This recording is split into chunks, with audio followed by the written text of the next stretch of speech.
An Enemy of the People. By Henrik Ibsen. Scene. Dr. Stockman's sitting room. It is evening. The room is plainly but neatly appointed and furnished. In the right-hand wall are two doors. The farther leads out to the hall, the nearer to the doctor's study. In the left-hand wall, opposite the door leading to the hall, is a door leading to the other rooms occupied by the family. In the middle of the same wall stands the stove, and, further forward, a couch with a looking-glass hanging over it, and an oval table in front of it. On the table, a lighted lamp with a lampshade. At the back of the room, an open door leads to the dining room. Billing is seen sitting at the dining table, on which a lamp is burning. He has a napkin tucked under his chin, and Mrs. Stockman is standing by the table handing him a large plate full of roast beef. The other places at the table are empty, and the table somewhat in disorder, evidently a meal having recently been finished. Mrs. Stockman. You see, if you come an hour late, Mr. Billing, you have to put up with cold meat. Billing as he eats. It is uncommonly good, thank you, remarkably good. Mrs. Stockman. My husband makes such a point of having his meals punctually, you know. Billing. That doesn't affect me a bit. Indeed, I almost think I enjoy a meal all the better when I can sit down and eat all by myself, and undisturbed. Mrs. Stockman. Oh well, as long as you are enjoying it. Turns to the hall door, listening. I expect that is Mr. Hofstad coming too. Billing. Very likely.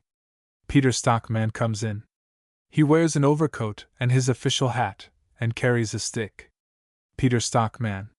Good evening, Catherine. Mrs. Stockman, coming forward into the sitting room. Ah, good evening, is it you? How good of you to come up and see us. Peter Stockman. I happened to be passing, and so, looks into the dining room. But you have company with you, I see. Mrs. Stockman, a little embarrassed. Oh, no, it was quite by chance he came in. Hurriedly, won't you come in and have something too? Peter Stockman. I? No, thank you. Good gracious, hot meat at night. Not with my digestion. Mrs. Stockman. Oh, but just once in a way. Peter Stockman. No, no, my dear lady, I stick to my tea and bread and butter. It is much more wholesome in the long run, and a little more economical, too. Mrs. Stockman, smiling. Now you mustn't think that Thomas and I are spendthrifts. Peter Stockman. Not you, my dear, I would never think that of you. Points to the doctor's study. Is he not at home? Mrs. Stockman. No, he went out for a little turn after supper, he and the boys. Peter Stockman. I doubt if that is a wise thing to do. Listens. I fancy I hear him coming now. Mrs. Stockman. No, I don't think it is he. A knock is heard at the door. Come in. Hofstad comes in from the hall. Oh, it is you, Mr. Hofstad. Hofstad. Yes, I hope you will forgive me, but I was delayed at the printer's. Good evening, Mr. Mayor. Peter Stockman, bowing a little distantly. Good evening. You have come on business, no doubt. Hofstad. Partly. It's about an article for the paper. Peter Stockman. So I imagined. I hear my brother has become a prolific contributor to the People's Messenger.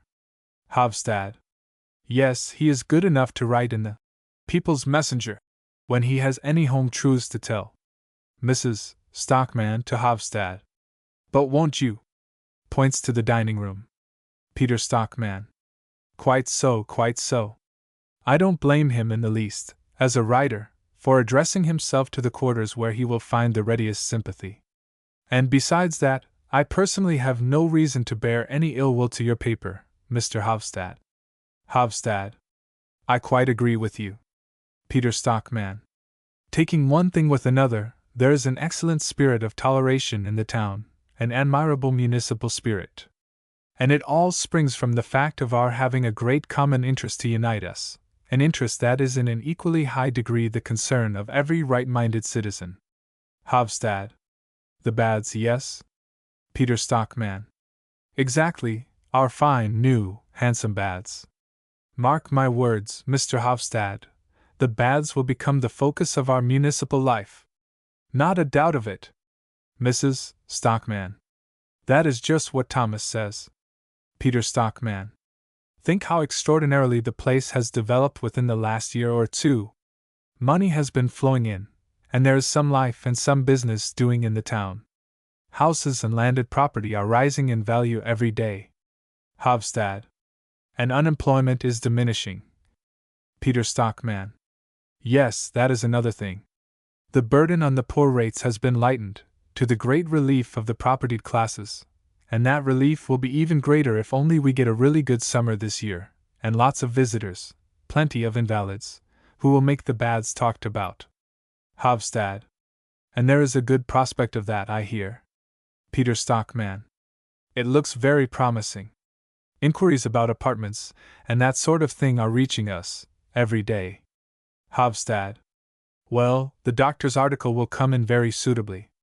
Peter Stockman. Has he been writing something just lately? Hofstad. This is something he wrote in the winter, a recommendation of the baths, an account of the excellent sanitary conditions here. But I held the article over, temporarily. Peter Stockman.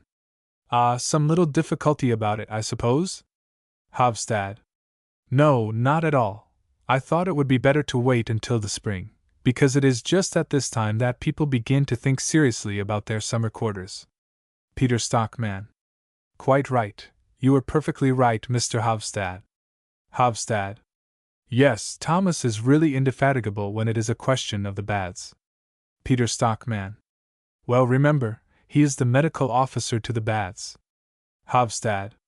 Yes, and what is more, they owe their existence to him. Peter Stockman. To him? Indeed. It is true I have heard from time to time that some people are of that opinion.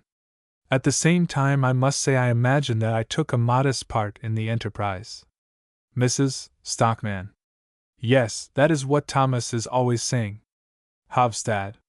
But who denies it, Mr. Stockman? You set the thing going and made a practical concern of it. We all know that. I only meant that the idea of it came first from the doctor. Peter Stockman. Oh, ideas, yes. My brother has had plenty of them in his time, unfortunately. But when it is a question of putting an idea into practical shape, you have to apply to a man of different metal, Mr. Hofstad. And I certainly should have thought that in this house at least. Mrs. Stockman. My dear Peter. Hofstad. How can you think that? Mrs. Stockman. Won't you go in and have something, Mr. Hofstad? My husband is sure to be back directly. Hofstad. Thank you, perhaps just a morsel. Goes into the dining room. Peter Stockman, lowering his voice a little. It is a curious thing that these farmers' sons never seem to lose their want of tact. Mrs. Stockman. Surely it is not worth bothering about. Cannot you and Thomas share the credit as brothers? Peter Stockman. I should have thought so, but apparently some people are not satisfied with a share. Mrs. Stockman. What nonsense! You and Thomas get on so capitally together. Listens, there he is at last, I think. Goes out and opens the door leading to the hall. Dr. Stockman, laughing and talking outside. Look here, here is another guest for you, Catherine. Isn't that jolly? Come in, Captain Horster, hang your coat up on this peg. You don't wear an overcoat. Just think, Catherine, I met him in the street and could hardly persuade him to come up. Captain Horster comes into the room and greets Mrs. Stockman. He is followed by Dr. Stockman. Come along in, boys. They are ravenously hungry again, you know. Come along, Captain Horster, you must have a slice of beef.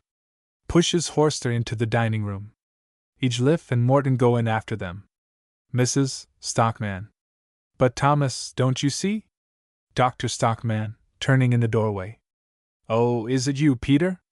Shakes hands with him. Now that is very delightful. Peter Stockman. Unfortunately, I must go in a moment. Dr. Stockman. Rubbish. There is some toddy just coming in. You haven't forgotten the toddy, Catherine? Mrs. Stockman. Of course not. The water is boiling now. Goes into the dining room. Peter Stockman. Toddy too. Dr. Stockman. Yes, sit down, and we will have it comfortably. Peter Stockman. Thanks, I never care about an evening's drinking. Dr. Stockman. But this isn't an evening's drinking. Peter Stockman. It seems to me. Looks towards the dining room. It is extraordinary how they can put away all that food. Dr. Stockman, rubbing his hands. Yes, isn't it splendid to see young people eat? They have always got an appetite, you know. That's as it should be. Lots of food, to build up their strength. They are the people who are going to stir up the fermenting forces of the future, Peter. Peter Stockman. May I ask what they will find here to stir up, as you put it? Dr. Stockman. You must ask the young people that, when the times comes. We shan't be able to see it, of course. That stands to reason, two old fogies like us. Peter Stockman. Really, really. I must say that is an extremely odd expression too. Dr. Stockman. Oh, you mustn't take me too literally, Peter. I am so heartily happy and contented, you know. I think it is such an extraordinary piece of good fortune to be in the middle of all this growing, germinating life. It is a splendid time to live in. It is as if a whole new world were being created around one. Peter Stockman. Do you really think so? Dr. Stockman. Naturally you can't appreciate it as keenly as I. You have lived all your life in these surroundings, and your impressions have been blunted. But I, who have been buried all these years in my little corner up north, almost without ever seeing a stranger who might bring new ideas with him, well, in my case it has just the same effect as if I had been transported into the middle of a crowded city. Peter Stockman. Oh, a city! Dr. Stockman. I know. It is all cramped enough here, compared with many other places. But there is life here, there is promise, there are innumerable things to work for and fight for, and that is the main thing. Calls, Catherine, hasn't the postman been here? Mrs. Stockman, from the dining room. No. Dr. Stockman. And then to be comfortably off, Peter. That is something one learns to value, when one has been on the brink of starvation, as we have. Peter Stockman. Oh, surely. Dr. Stockman. Indeed, I can assure you we have often been very hard put to it, up there. And now to be able to live like a lord. Today, for instance, we had roast beef for dinner, and what is more, for supper too. Won't you come and have a little bit? Or let me show it you, at any rate? Come here. Peter Stockman. No, not for worlds. Dr. Stockman. Well, but just come here then. Do you see, we have got a table cover? Peter Stockman. Yes, I noticed it. Dr. Stockman. And we have got a lampshade too. Do you see? All out of Catherine's savings. It makes the room so cozy. Don't you think so?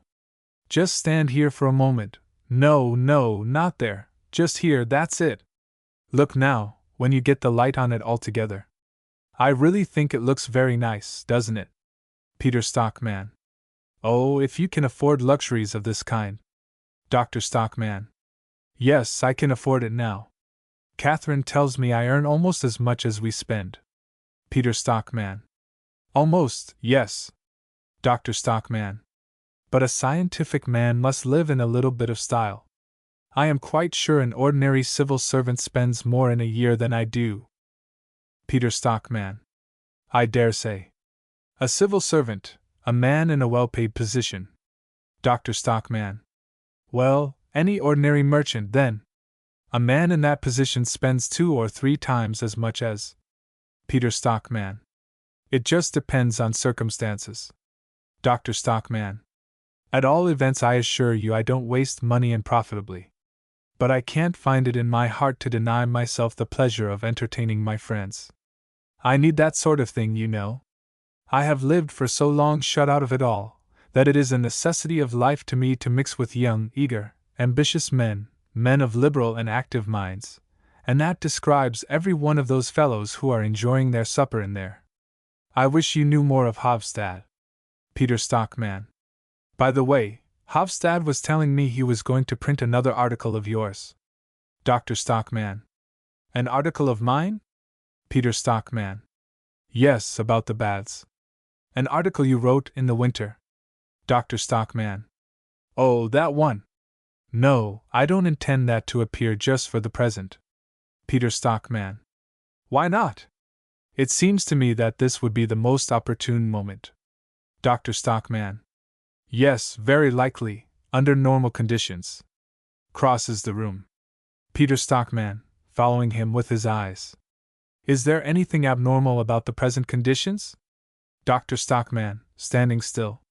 To tell you the truth, Peter, I can't say just at this moment, at all events not tonight. There may be much that is very abnormal about the present conditions, and it is possible there may be nothing abnormal about them at all. It is quite possible it may be merely my imagination.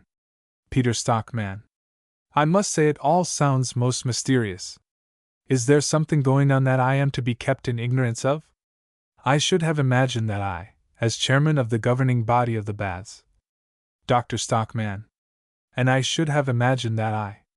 Oh, come, don't let us fly out at one another, Peter. Peter Stockman. Heaven forbid! I am not in the habit of flying out at people, as you call it.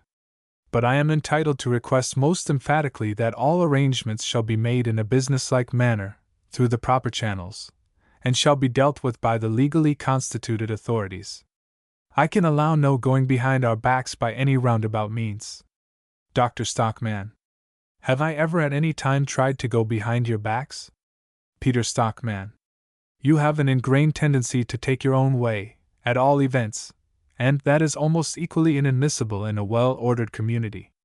The individual ought undoubtedly to acquiesce in subordinating himself to the community, or, to speak more accurately, to the authorities who have the care of the community's welfare. Dr. Stockman. Very likely. But what the deuce has all this got to do with me? Peter Stockman. That is exactly what you never appear to be willing to learn, my dear Thomas. But mark my words, some day you will have to suffer for it, sooner or later. Now I have told you. Goodbye. Dr. Stockman. Have you taken leave of your senses? You are on the wrong scent altogether. Peter Stockman. I am not usually that. You must excuse me now if I calls into the dining room. Good night, Catherine. Good night, gentlemen. Goes out. Mrs. Stockman, coming from the dining room. Has he gone? Dr. Stockman. Yes, and in such a bad temper. Mrs. Stockman. But dear Thomas, what have you been doing to him again? Dr. Stockman. Nothing at all. And anyhow, he can't oblige me to make my report before the proper time. Mrs. Stockman. What have you got to make a report to him about? Dr. Stockman. H.M. Leave that to me, Catherine. It is an extraordinary thing that the postman doesn't come. Hofstad, Billing, and Horster have got up from the table and come into the sitting room. Egeliffe and Morton come in after them. Billing, stretching himself. Ah, one feels a new man after a meal like that. Hofstad. The mayor wasn't in a very sweet temper tonight, then. Dr. Stockman. It is his stomach. He has wretched digestion. Hofstad. I rather think it was us two of the People's Messenger that he couldn't digest. Mrs. Stockman. I thought you came out of it pretty well with him. Hofstad. Oh yes, but it isn't anything more than a sort of truce. Billing. That is just what it is. That word sums up the situation. Dr. Stockman. We must remember that Peter is a lonely man. Poor chap, he has no home comforts of any kind, nothing but everlasting business. And all that infernal weak tea wash that he pours into himself. Now then, my boys, bring chairs up to the table. Aren't we going to have that toddy, Catherine? Mrs. Stockman, going into the dining room. I am just getting it. Dr. Stockman. Sit down here on the couch beside me, Captain Horster. We so seldom see you. Please sit down, my friends. They sit down at the table. Mrs. Stockman brings a tray, with a spirit lamp, glasses, bottles, etc., upon it. Mrs. Stockman. There you are. This is Eric, and this is rum, and this one is the brandy.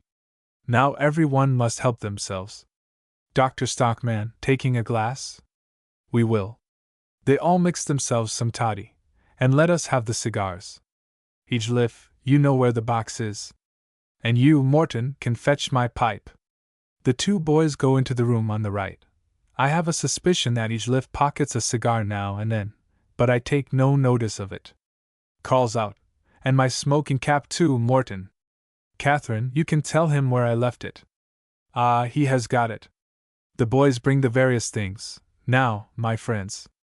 I stick to my pipe, you know. This one has seen plenty of bad weather with me up north. Touches glasses with them. Your good health. Ah, it is good to be sitting snug and warm here. Mrs. Stockman, who sits knitting. Do you sail soon, Captain Horster? Horster. I expect to be ready to sail next week. Mrs. Stockman. I suppose you are going to America? Horster. Yes, that is the plan. Mrs. Stockman. Then you won't be able to take part in the coming election? Horster. Is there going to be an election? Billing. Didn't you know? Horster. No, I don't mix myself up with those things. Billing. But do you not take an interest in public affairs? Horster. No, I don't know anything about politics. Billing. All the same, one ought to vote, at any rate. Horster. Even if one doesn't know anything about what is going on. Billing. Doesn't know? What do you mean by that? A community is like a ship. Everyone ought to be prepared to take the helm. Horster. Maybe that is all very well on shore, but on board ship it wouldn't work. Hofstad. It is astonishing how little most sailors care about what goes on shore. Billing. Very extraordinary. Dr. Stockman. Sailors are like birds of passage. They feel equally at home in any latitude. And that is only an additional reason for our being all the more keen, Hofstad. Is there to be anything of public interest in tomorrow's Messenger? Hofstad. Nothing about municipal affairs. But the day after tomorrow I was thinking of printing your article. Dr. Stockman. Ah, devil take it, my article. Look here, that must wait a bit. Hofstad. Really? We had just got convenient space for it, and I thought it was just the opportune moment. Dr. Stockman. Yes, very likely you are right, but it must wait all the same. I will explain to you later. Petra comes in from the hall, in hat and cloak and with a bundle of exercise books under her arm. Petra. Good evening. Dr. Stockman. Good evening, Petra, come along. Mutual greetings. Petra takes off her things and puts them down on a chair by the door. Petra. And you have all been sitting here enjoying yourselves, while I have been out slaving. Dr. Stockman. Well, come and enjoy yourself too. Billing. May I mix a glass for you? Petra, coming to the table. Thanks, I would rather do it. You always mix it too strong. But I forgot, father, I have a letter for you. Goes to the chair where she has laid her things. Dr. Stockman. A letter? From whom? Petra, looking in her coat pocket. The postman gave it to me just as I was going out. Dr. Stockman, getting up and going to her. And you only give to me now? Petra. I really had not time to run up again. There it is. Dr. Stockman, seizing the letter. Let's see, child. Looks at the address. Yes, that's all right. Mrs. Stockman. Is it the one you have been expecting go anxiously, Thomas? Dr. Stockman. Yes, it is. I must go to my room now, and where shall I get a light, Catherine? Is there no lamp in my room again? Mrs. Stockman. Yes, your lamp is already lit on your desk. Dr. Stockman. Good. Excuse me for a moment, goes into his study. Petra. What do you suppose it is, mother? Mrs. Stockman. I don't know. For the last day or two he has always been asking if the postman has not been. Billing. Probably some country patient. Petra.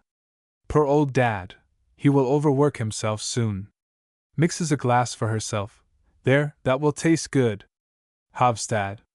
Have you been teaching in the evening school again today? Petra, sipping from her glass. 2 hours. Billing. And 4 hours of school in the morning? Petra. 5 hours. Mrs. Stockman. And you have still got exercises to correct, I see. Petra. A whole heap, yes. Horster. You are pretty full up with work too, it seems to me. Petra. Yes, but that is good. One is so delightfully tired after it. Billing. Do you like that? Petra. Yes, because one sleeps so well then. Morton. You must be dreadfully wicked, Petra. Petra. Wicked? Morton. Yes, because you work so much. Mr. Rorland says work is a punishment for our sins. Egelif. Pooh, what a duffer you are, to believe a thing like that. Mrs. Stockman. Come, come, Egelif. Billing, laughing. That's capital. Hofstad. Don't you want to work as hard as that, Morton? Morton. No, indeed I don't. Hofstad. What do you want to be, then? Morton. I should like best to be a Viking. Egelif. You would have to be a pagan then. Morton. Well, I could become a pagan, couldn't I? Billing. I agree with you, Morton. My sentiments, exactly. Mrs. Stockman, signaling to him. I am sure that is not true, Mr. Billing. Billing.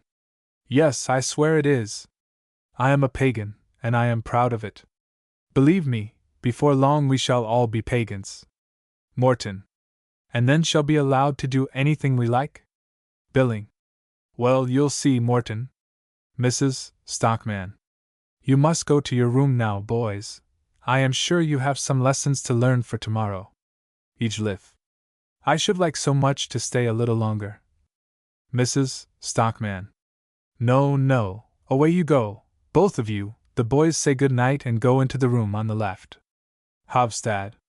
Do you really think it can do the boys any harm to hear such things? Mrs. Stockman.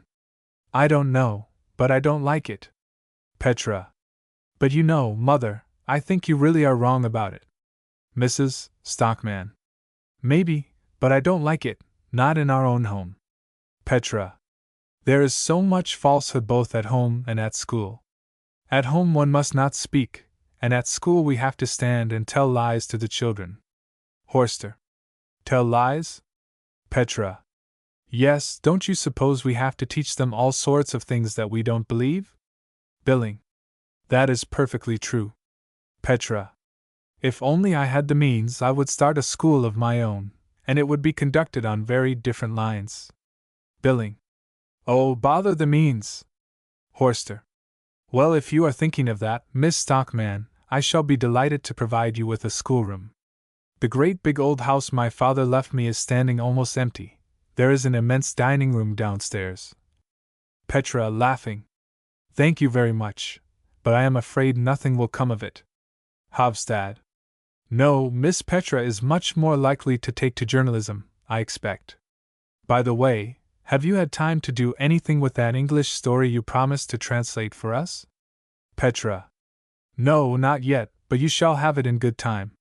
Dr. Stockman comes in from his room with an open letter in his hand. Dr. Stockman, waving the letter.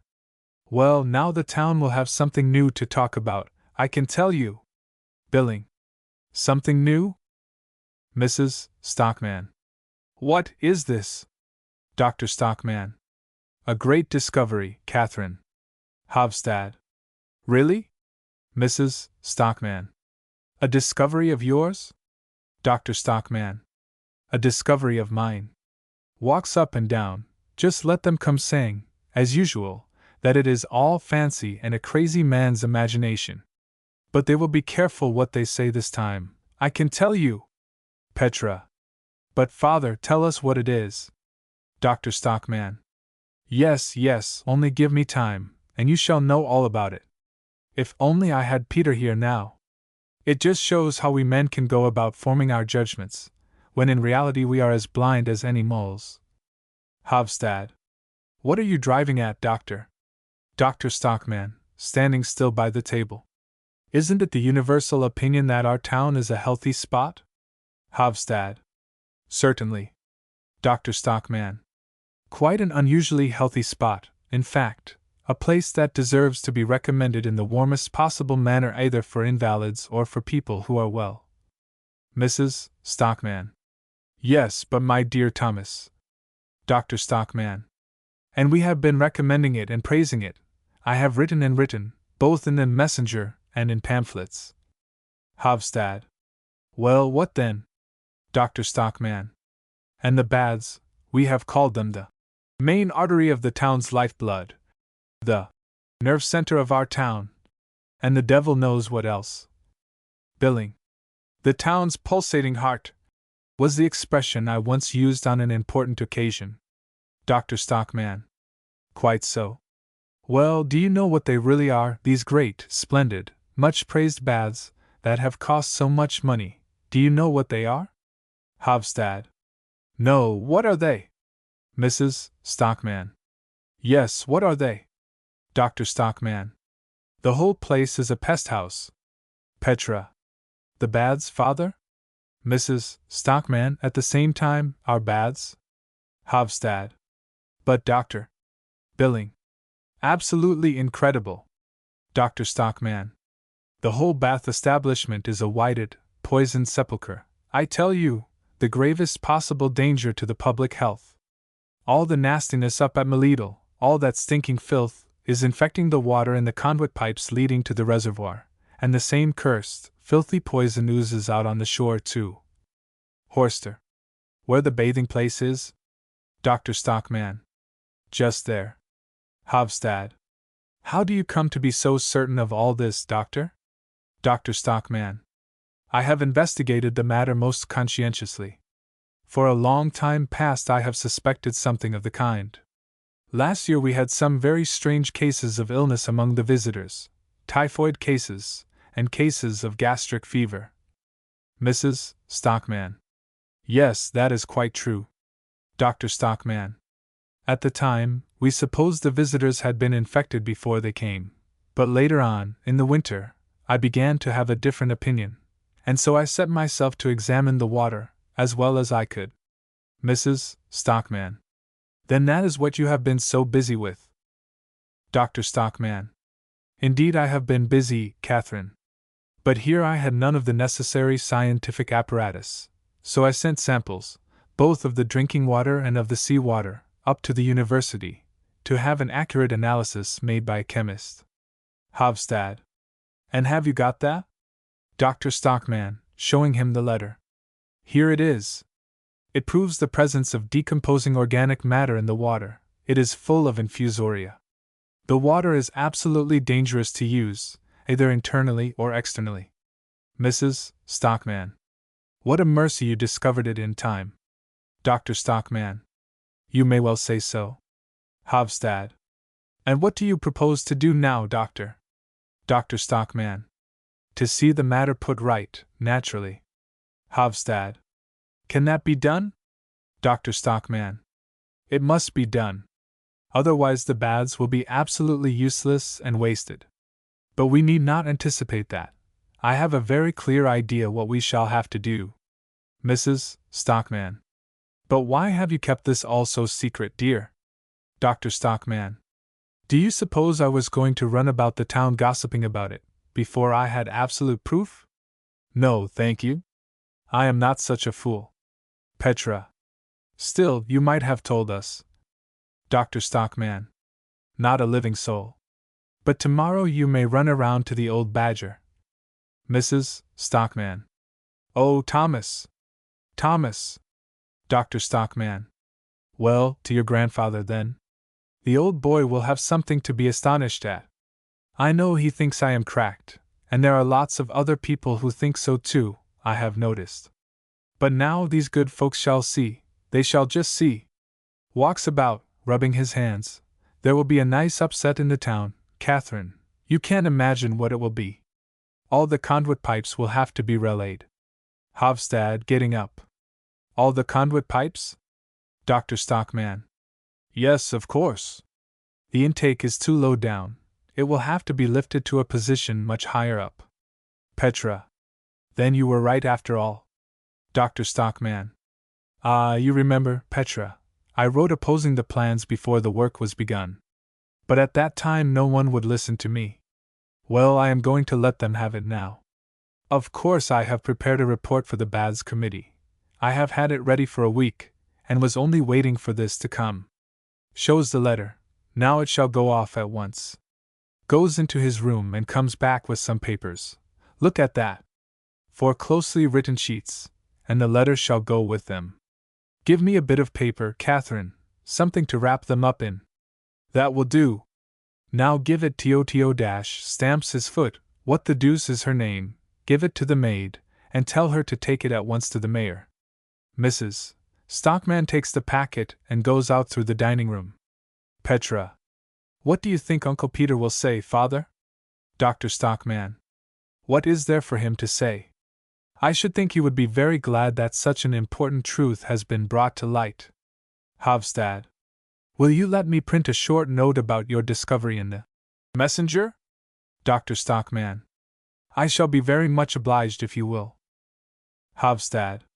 It is very desirable that the public should be informed of it without delay. Dr. Stockman. Certainly.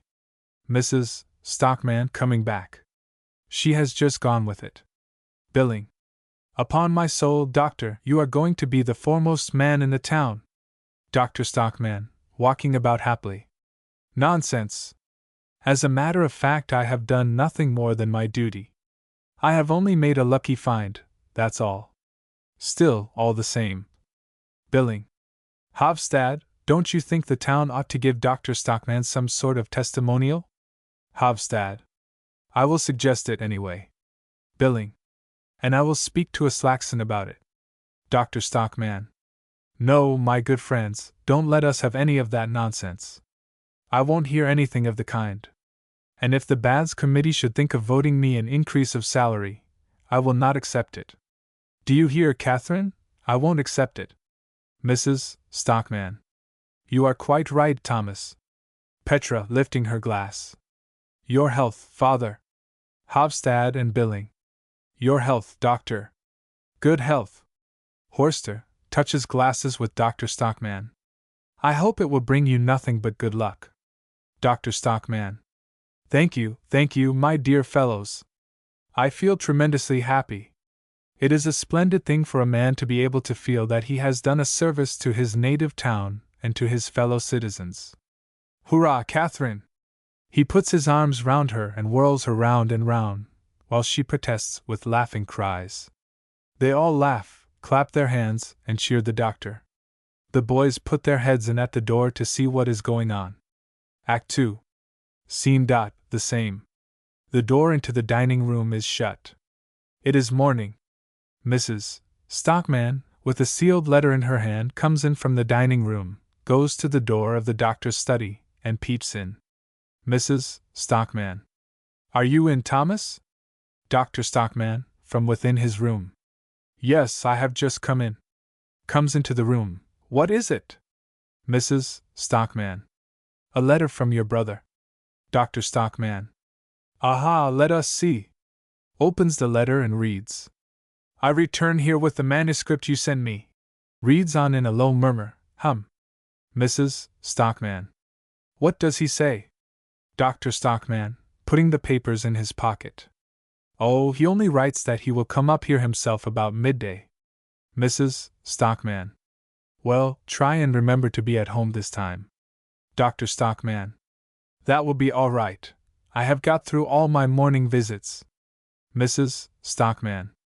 I am extremely curious to know how he takes it. Dr. Stockman. You will see he won't like its having been I, and not he, that made the discovery. Mrs. Stockman.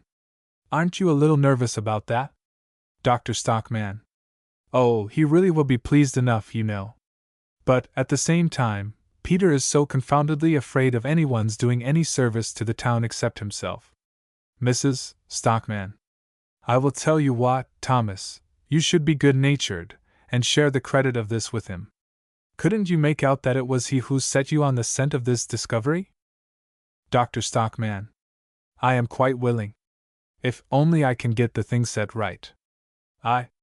Morton Keel puts his head in through the door leading from the hall, looks around in an inquiring manner, and chuckles. Morton Keel, slyly. Is it true? Mrs. Stockman, going to the door. Father, is it you? Dr. Stockman. Ah, Mr. Keel, good morning, good morning. Mrs. Stockman. But come along in. Morton Keel. If it is true, I will, if not, I am off. Dr. Stockman. If what is true? Morton Keel. This tale about the water supply, is it true? Dr. Stockman. Certainly it is true, but how did you come to hear it? Morton Keel, coming in. Petra ran in on her way to the school. Dr. Stockman. Did she? Morton Keel. Yes, and she declares that. I thought she was only making a fool of me, but it isn't like Petra to do that. Dr. Stockman. Of course not. How could you imagine such a thing? Morton Keel. Oh well, it is better never to trust anybody. You may find you have been made a fool of before you know where you are. But it is really true, all the same? Dr. Stockman. You can depend upon it that it is true. Won't you sit down? Settles him on the couch. Isn't it a real bit of luck for the town? Morton Keel, suppressing his laughter. A bit of luck for the town? Dr. Stockman. Yes, that I made the discovery in good time. Morton Keel, as before. Yes, but I should never have thought you the sort of man to pull your own brother's leg like this. Dr. Stockman. Pull his leg? Mrs. Stockman. Really, father dear. Morton Keel, resting his hands and his chin on the handle of his stick and winking slyly at the doctor. Let me see, what was the story? Some kind of beast that had got into the water pipes, wasn't it? Dr. Stockman. Infusoria, yes. Morton Keel. And a lot of these beasts had got in, according to Petra, a tremendous lot. Dr. Stockman. Certainly, hundreds of thousands of them, probably. Morton Keel. But no one can see them, isn't that so? Dr. Stockman. Yes, you can't see them. Morton Keel, with a quiet chuckle. Damn, it's the finest story I have ever heard. Dr. Stockman. What do you mean? Morton Keel. But you will never get the mayor to believe a thing like that. Dr. Stockman. We shall see. Morton Keel. Do you think he will be fool enough to? Dr. Stockman. I hope the whole town will be fools enough. Morton Keel. The whole town? Well, it wouldn't be a bad thing. It would just serve them right, and teach them a lesson. They think themselves so much cleverer than we old fellows. They hounded me out of the council. They did, I tell you, they hounded me out. Now they shall pay for it. You pulled their legs too, Thomas. Dr. Stockman. Really, Morton Keel. You pulled their legs. Gets up. If you can work it so that the mayor and his friends all swallow the same bait, I will give £10 to a charity. Like a shot. Dr. Stockman. That is very kind of you. Morton Keel. Yes, I haven't got much money to throw away, I can tell you, but if you can work this, I will give £5 to a charity at Christmas. Hovstad comes in by the hall door. Hovstad. Good morning. Stops. Oh, I beg your pardon. Dr. Stockman. Not at all, come in. Morton Keel, with another chuckle. Oh ho, is he in this too? Hovstad. What do you mean? Dr. Stockman. Certainly he is. Morton Keel. I might have known it. It must get into the papers. You know how to do it, Thomas. Set your wits to work. Now I must go. Dr. Stockman. Won't you stay a little while? Morton Keel. No, I must be off now. You keep up this game for all it is worth. You won't repent it, I'm damned if you will. He goes out. Mrs. Stockman follows him into the hall. Dr. Stockman, laughing. Just imagine, the old chap doesn't believe a word of all this about the water supply. Hovstad. Oh, that was it then? Dr. Stockman. Yes, that was what we were talking about. Perhaps it is the same thing that brings you here? Hofstad. Yes, it is. Can you spare me a few minutes, Doctor? Dr. Stockman. As long as you like, my dear fellow. Hofstad. Have you heard from the mayor yet? Dr. Stockman. Not yet. He is coming here later. Hofstad. I have given the matter a great deal of thought since last night. Dr. Stockman. Well? Hofstad. From your point of view, as a doctor and a man of science, this affair of the water supply is an isolated matter. I mean, you do not realize that it involves a great many other things. Dr. Stockman. How do you mean? Let us sit down, my dear fellow. No, sit here on the couch. Hofstad sits down on the couch, Dr. Stockman on a chair on the other side of the table. Now then. You mean that? Hofstad. You said yesterday that the pollution of the water was due to impurities in the soil. Dr. Stockman. Yes, unquestionably it is due to that poisonous morass up at Melittle. Hofstad. Begging your pardon, Doctor, I fancy it is due to quite another morass altogether. Dr. Stockman. What morass? Hofstad. The morass that the whole life of our town is built on and is rotting in. Dr. Stockman. What the deuce are you driving at, Hofstad? Hofstad. The whole of the town's interests have, little by little, got into the hands of a pack of officials. Dr. Stockman. Oh, come, they are not all officials. Hofstad. No, but those that are not officials are at any rate the officials' friends and adherents. It is the wealthy folk, the old families in the town, that have got us entirely in their hands. Dr. Stockman. Yes, but after all they are men of ability and knowledge. Hofstad. Did they show any ability or knowledge when they laid the conduit pipes where they are now? Dr. Stockman. No, of course that was a great piece of stupidity on their part. But that is going to be set right now. Hofstad. Do you think that will be all such plain sailing? Dr. Stockman. Plain sailing or no, it has got to be done, anyway. Hofstad. Yes, provided the press takes up the question. Dr. Stockman. I don't think that will be necessary, my dear fellow. I am certain my brother. Hofstad. Excuse me, Doctor. I feel bound to tell you I am inclined to take the matter up. Dr. Stockman. In the paper? Hofstad. Yes. When I took over the People's Messenger, my idea was to break up this ring of self-opinionated old fossils who had got hold of all the influence. Dr. Stockman. But you told me yourself what the result had been. You nearly ruined your paper. Hofstad. Yes, at the time we were obliged to climb down a peg or two, it is quite true, because there was a danger of the whole project of the baths coming to nothing if they failed us. But now the scheme has been carried through, and we can dispense with these grand gentlemen. Dr. Stockman. Dispense with them, yes, but we owe them a great debt of gratitude. Hofstad. That shall be recognized ungrudgingly, but a journalist of my democratic tendencies cannot let such an opportunity as this slip. The bubble of official infallibility must be pricked. This superstition must be destroyed, like any other. Dr. Stockman. I am wholeheartedly with you in that, Mr. Hofstad. If it is a superstition, away with it. Hofstad. I should be very reluctant to bring the mayor into it, because he is your brother. But I am sure you will agree with me that truth should be the first consideration. Dr. Stockman. That goes without saying. With sudden emphasis, yes, but. Hofstad. You must not misjudge me. I am neither more self-interested nor more ambitious than most men. Dr. Stockman. My dear fellow, who suggests anything of the kind? Hofstad. I am of humble origin, as you know, and that has given me opportunities of knowing what is the most crying need in the humbler ranks of life. It is that they should be allowed some part in the direction of public affairs, Doctor. That is what will develop their faculties and intelligence and self-respect. Dr. Stockman. I quite appreciate that. Hofstad.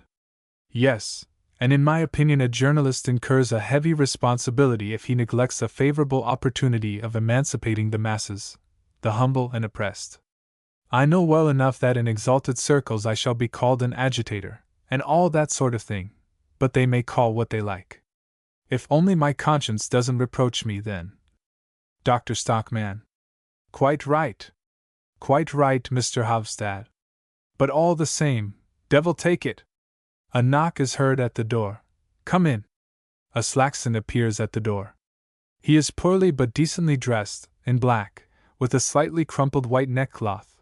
He wears gloves and has a felt hat in his hand. A Slackson, bowing. Excuse my taking the liberty, Doctor. Dr. Stockman, getting up. Ah, it is you, a Slackson. A Slackson. Yes, Doctor. Hofstad, standing up. Is it me you want, a Slackson? A Slackson. No, I didn't know I should find you here. No, it was the doctor. Dr. Stockman. I am quite at your service. What is it? A Slackson. Is what I heard from Mr. Billing true, sir, that you mean to improve our water supply? Dr. Stockman. Yes, for the baths. A Slackson. Quite so, I understand. Well, I have come to say that I will back that up by every means in my power. Hofstad to the doctor. You see. Dr. Stockman. I shall be very grateful to you, but. A Slackson. Because it may be no bad thing to have a small tradesman at your back. We form, as it were, a compact majority in the town, if we choose. And it is always a good thing to have the majority with you, Doctor. Dr. Stockman. That is undeniably true, but I confess I don't see why such unusual precautions should be necessary in this case. It seems to me that's such a plain, straightforward thing. A Slackson. Oh, it may be very desirable, all the same. I know our local authorities so well. Officials are not generally very ready to act on proposals that come from other people. That is why I think it would not be at all amiss if we made a little demonstration. Hofstad. That's right. Dr. Stockman. Demonstration, did you say? What on earth are you going to make a demonstration about? A Slackson. We shall proceed with the greatest moderation, Doctor. Moderation is always my aim. It is the greatest virtue in a citizen, at least I think so. Dr. Stockman.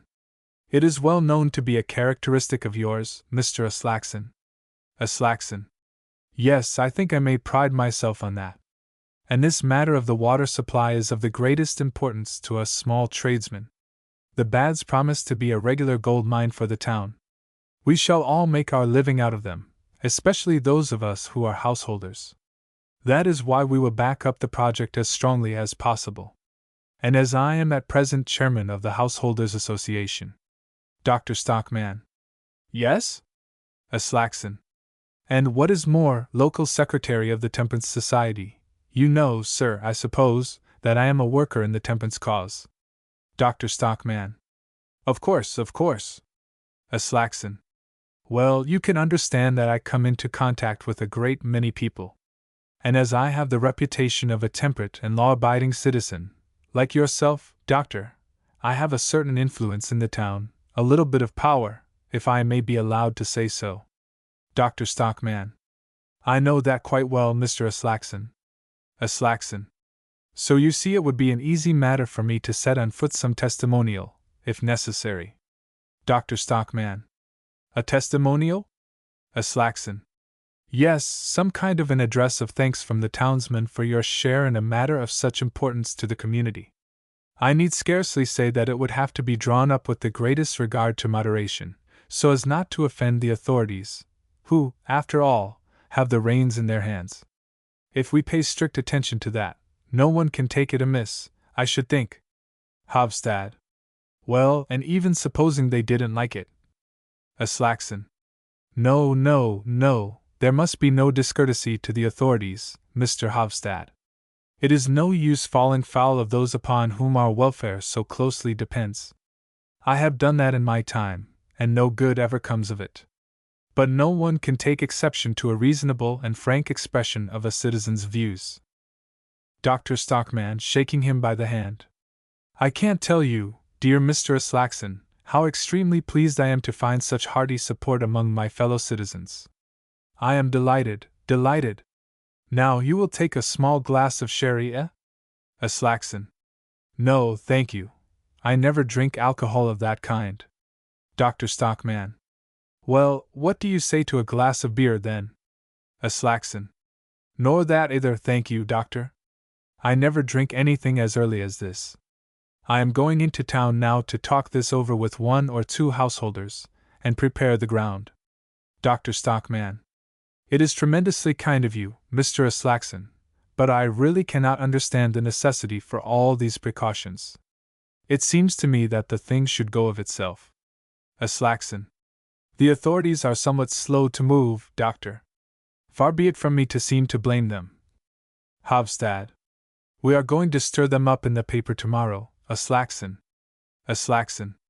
But not violently, I trust, Mr. Hofstad. Proceed with moderation, or you will do nothing with them. You may take my advice. I have gathered my experience in the school of life. Well, I must say goodbye, doctor. You know now that we small tradesmen are at your back at all events, like a solid wall. You have the compact majority on your side, doctor. Dr. Stockman. I am very much obliged, dear Mr. Slackson, shakes hands with him. Goodbye, goodbye. A Slackson. Are you going my way, towards the printing office? Mr. Hofstad? Hofstad, I will come later. I have something to settle up first. A Slackson. Very well. Bows and goes out. Stockman follows him into the hall. Hofstad, as Stockman comes in again. Well, what do you think of that, doctor? Don't you think it is high time we stirred a little life into all this slackness and vacillation and cowardice? Dr. Stockman. Are you referring to a Slackson? Hofstad. Yes, I am. He is one of those who are floundering in a bog, decent enough fellow though he may be, otherwise. And most of the people here are in just the same case, seesawing and edging first to one side and then to the other, so overcome with caution and scruple that they never dare to take any decided step. Dr. Stockman. Yes, but a Slackson seemed to me so thoroughly well-intentioned. Hofstad. There is one thing I esteem higher than that, and that is for a man to be self-reliant and sure of himself. Dr. Stockman. I think you are perfectly right there. Hofstad. That is why I want to seize this opportunity, and try if I cannot manage to put a little virility into these well-intentioned people for once. The idol of authority must be shattered in this town. This gross and inexcusable blunder about the water supply must be brought home to the mind of every municipal voter. Dr. Stockman. Very well, if you are of opinion that it is for the good of the community, so be it. But not until I have had a talk with my brother. Hofstad. Anyway, I will get a leading article ready, and if the mayor refuses to take the matter up. Dr. Stockman. How can you suppose such a thing possible? Hofstad. It is conceivable. And in that case. Dr. Stockman. In that case I promise you. Look here, in that case you may print my report, every word of it. Hofstad. May I? Have I your word for it? Dr. Stockman, giving him the MS. Here it is, take it with you. It can do no harm for you to read it through, and you can give it me back later on. Hofstad. Good, good. That is what I will do. And now goodbye, doctor. Dr. Stockman. Goodbye, goodbye. You will see everything will run quite smoothly, Mr. Hofstad, quite smoothly. Hofstad. We shall see. Bows and goes out. Dr. Stockman opens the dining room door and looks in. Catherine. Oh, you are back, Petra? Petra coming in. Yes, I have just come from the school. Mrs. Stockman coming in. Has he not been here yet?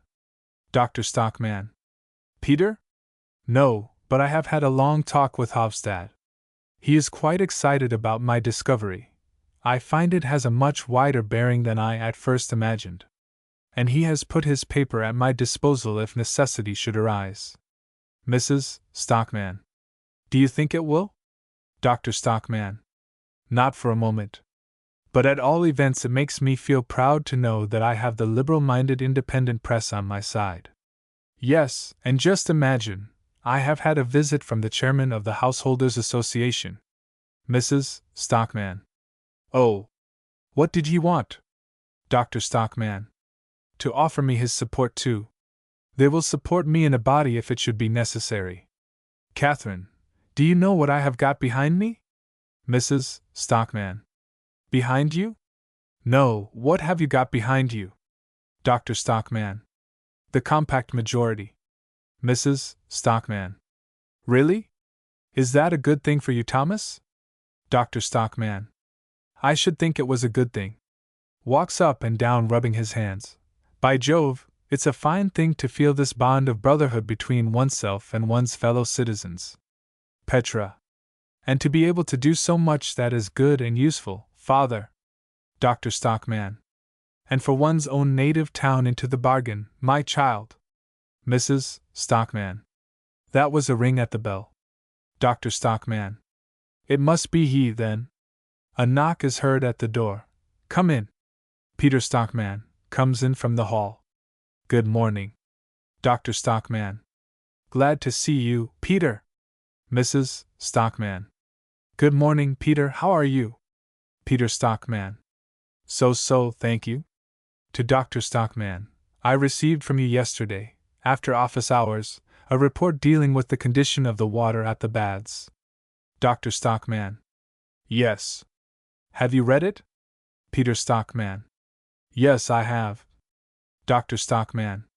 And what have you to say to it? Peter Stockman, with a sidelong glance. H.M. Mrs. Stockman. Come along, Petra. She and Petra go into the room on the left. Peter Stockman, after a pause. Was it necessary to make all these investigations behind my back? Dr. Stockman. Yes, because until I was absolutely certain about it. Peter Stockman. Then you mean that you are absolutely certain now? Dr. Stockman. Surely you are convinced of that. Peter Stockman. Is it your intention to bring this document before the Baths Committee as a sort of official communication? Dr. Stockman. Certainly. Something must be done in the matter, and that quickly. Peter Stockman. As usual, you employ violent expressions in your report. You say, amongst other things, that what we offer visitors in our baths is a permanent supply of poison. Dr. Stockman. Well, can you describe it any other way, Peter? Just think, water that is poisonous, whether you drink it or bathe in it. And this we offer to the poor sick folk who come to us trustfully, and pay us at an exorbitant rate to be made well again. Peter Stockman. And your reasoning leads you to this conclusion, that we must build a sewer to draw off the alleged impurities from Melito and must relay the water conduits. Dr. Stockman. Yes. Do you see any other way out of it? I don't. Peter Stockman. I made a pretext this morning to go and see the town engineer, and, as if only half seriously, broached the subject of these proposals as a thing we might perhaps have to take under consideration some time later on. Dr. Stockman. Some time later on. Peter Stockman. He smiled at what he considered to be my extravagance, naturally. Have you taken the trouble to consider what your proposed alterations would cost? According to the information I obtained, the expenses would probably mount up to 15,000 or 20,000 pounds. Dr. Stockman. Would it cost so much? Peter Stockman. Yes, and the worst part of it would be that the work would take at least 2 years. Dr. Stockman. 2 years? 2 whole years? Peter Stockman. At least. And what are we to do with the baths in the meantime? Close them? Indeed, we should be obliged to. And do you suppose anyone would come near the place after it had got out that the water was dangerous? Dr. Stockman. Yes, but Peter, that is what it is. Peter Stockman. And all this at this juncture, just as the baths are beginning to be known. There are other towns in the neighborhood with qualifications to attract visitors for bathing purposes. Don't you suppose they would immediately strain every nerve to divert the entire stream of strangers to themselves? Unquestionably they would, and then where should we be? We should probably have to abandon the whole thing, which has cost us so much money, and then you would have ruined your native town. Dr. Stockman. I should have ruined. Peter Stockman. It is simply and solely through the baths that the town has before it any future worth mentioning. You know that just as well as I. Dr. Stockman. But what do you think ought to be done, then? Peter Stockman. Your report has not convinced me that the condition of the water at the baths is as bad as you represent it to be. Dr. Stockman. I tell you it is even worse, or at all events it will be in summer, when the warm weather comes. Peter Stockman.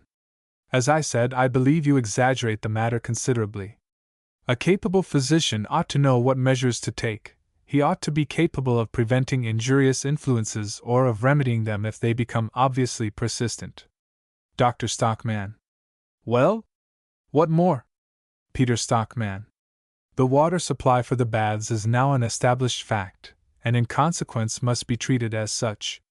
But probably the committee, at its discretion, will not be disinclined to consider the question of how far it might be possible to introduce certain improvements consistently with a reasonable expenditure. Dr. Stockman. And do you suppose that I will have anything to do with such a piece of trickery as that? Peter Stockman. Trickery. Dr. Stockman. Yes, it would be a trick, a fraud, a lie, a downright crime towards the public, towards the whole community.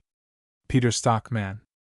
I have not, as I remarked before, been able to convince myself that there is actually any imminent danger. Dr. Stockman. You have. It is impossible that you should not be convinced. I know I have represented the facts absolutely truthfully and fairly. And you know it very well, Peter, only you won't acknowledge it. It was owing to your action that both the baths and the water conduits were built where they are, and that is what you won't acknowledge, that damnable blunder of yours. Pooh, do you suppose I don't see through you? Peter Stockman. And even if that were true? If I perhaps guard my reputation somewhat anxiously, it is in the interests of the town. Without moral authority I am powerless to direct public affairs as seems, to my judgment, to be best for the common good. And on that account, and for various other reasons too, it appears to me to be a matter of importance that your report should not be delivered to the committee. In the interests of the public, you must withhold it. Then, later on, I will raise the question, and we will do our best, privately. But nothing of this unfortunate affair, not a single word of it, must come to the ears of the public. Dr. Stockman. I am afraid you will not be able to prevent that now, my dear Peter. Peter Stockman. It must and shall be prevented. Dr. Stockman. It is no use, I tell you. There are too many people that know about it. Peter Stockman. That know about it? Who? Surely you don't mean those fellows on the People's Messenger. Dr. Stockman. Yes, they know. The liberal-minded independent press is going to see that you do your duty. Peter Stockman, after a short pause. You are an extraordinarily independent man, Thomas. Have you given no thought to the consequences this may have for yourself? Dr. Stockman. Consequences? For me? Peter Stockman. For you and yours, yes. Dr. Stockman. What the deuce do you mean? Peter Stockman. I believe I have always behaved in a brotherly way to you. Haven't I always been ready to oblige or to help you? Dr. Stockman. Yes, you have, and I am grateful to you for it. Peter Stockman. There is no need. Indeed, to some extent I was forced to do so, for my own sake.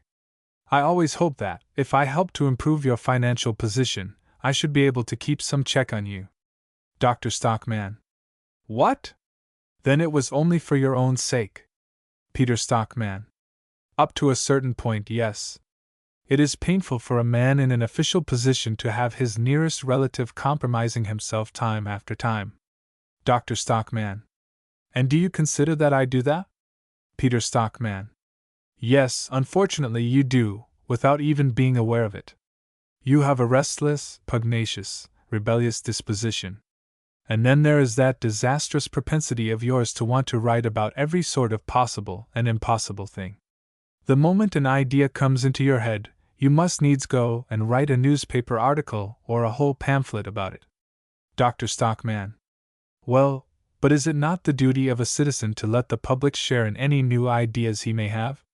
Peter Stockman. Oh, the public doesn't require any new ideas. The public is best served by the good, old established ideas it already has. Dr. Stockman. And that is your honest opinion? Peter Stockman. Yes, and for once I must talk frankly to you. Hitherto I have tried to avoid doing so, because I know how irritable you are. But now I must tell you the truth, Thomas. You have no conception what an amount of harm you do yourself by your impetuosity. You complain of the authorities, you even complain of the government, you are always pulling them to pieces, you insist that you have been neglected and persecuted. But what else can such a cantankerous man as you expect?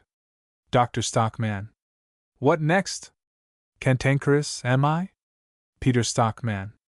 Yes, Thomas, you are an extremely cantankerous man to work with. I know that to my cost. You disregard everything that you ought to have consideration for. You seem completely to forget that it is me you have to thank for your appointment here as medical officer to the baths. Dr. Stockman. I was entitled to it as a matter of course. I and nobody else.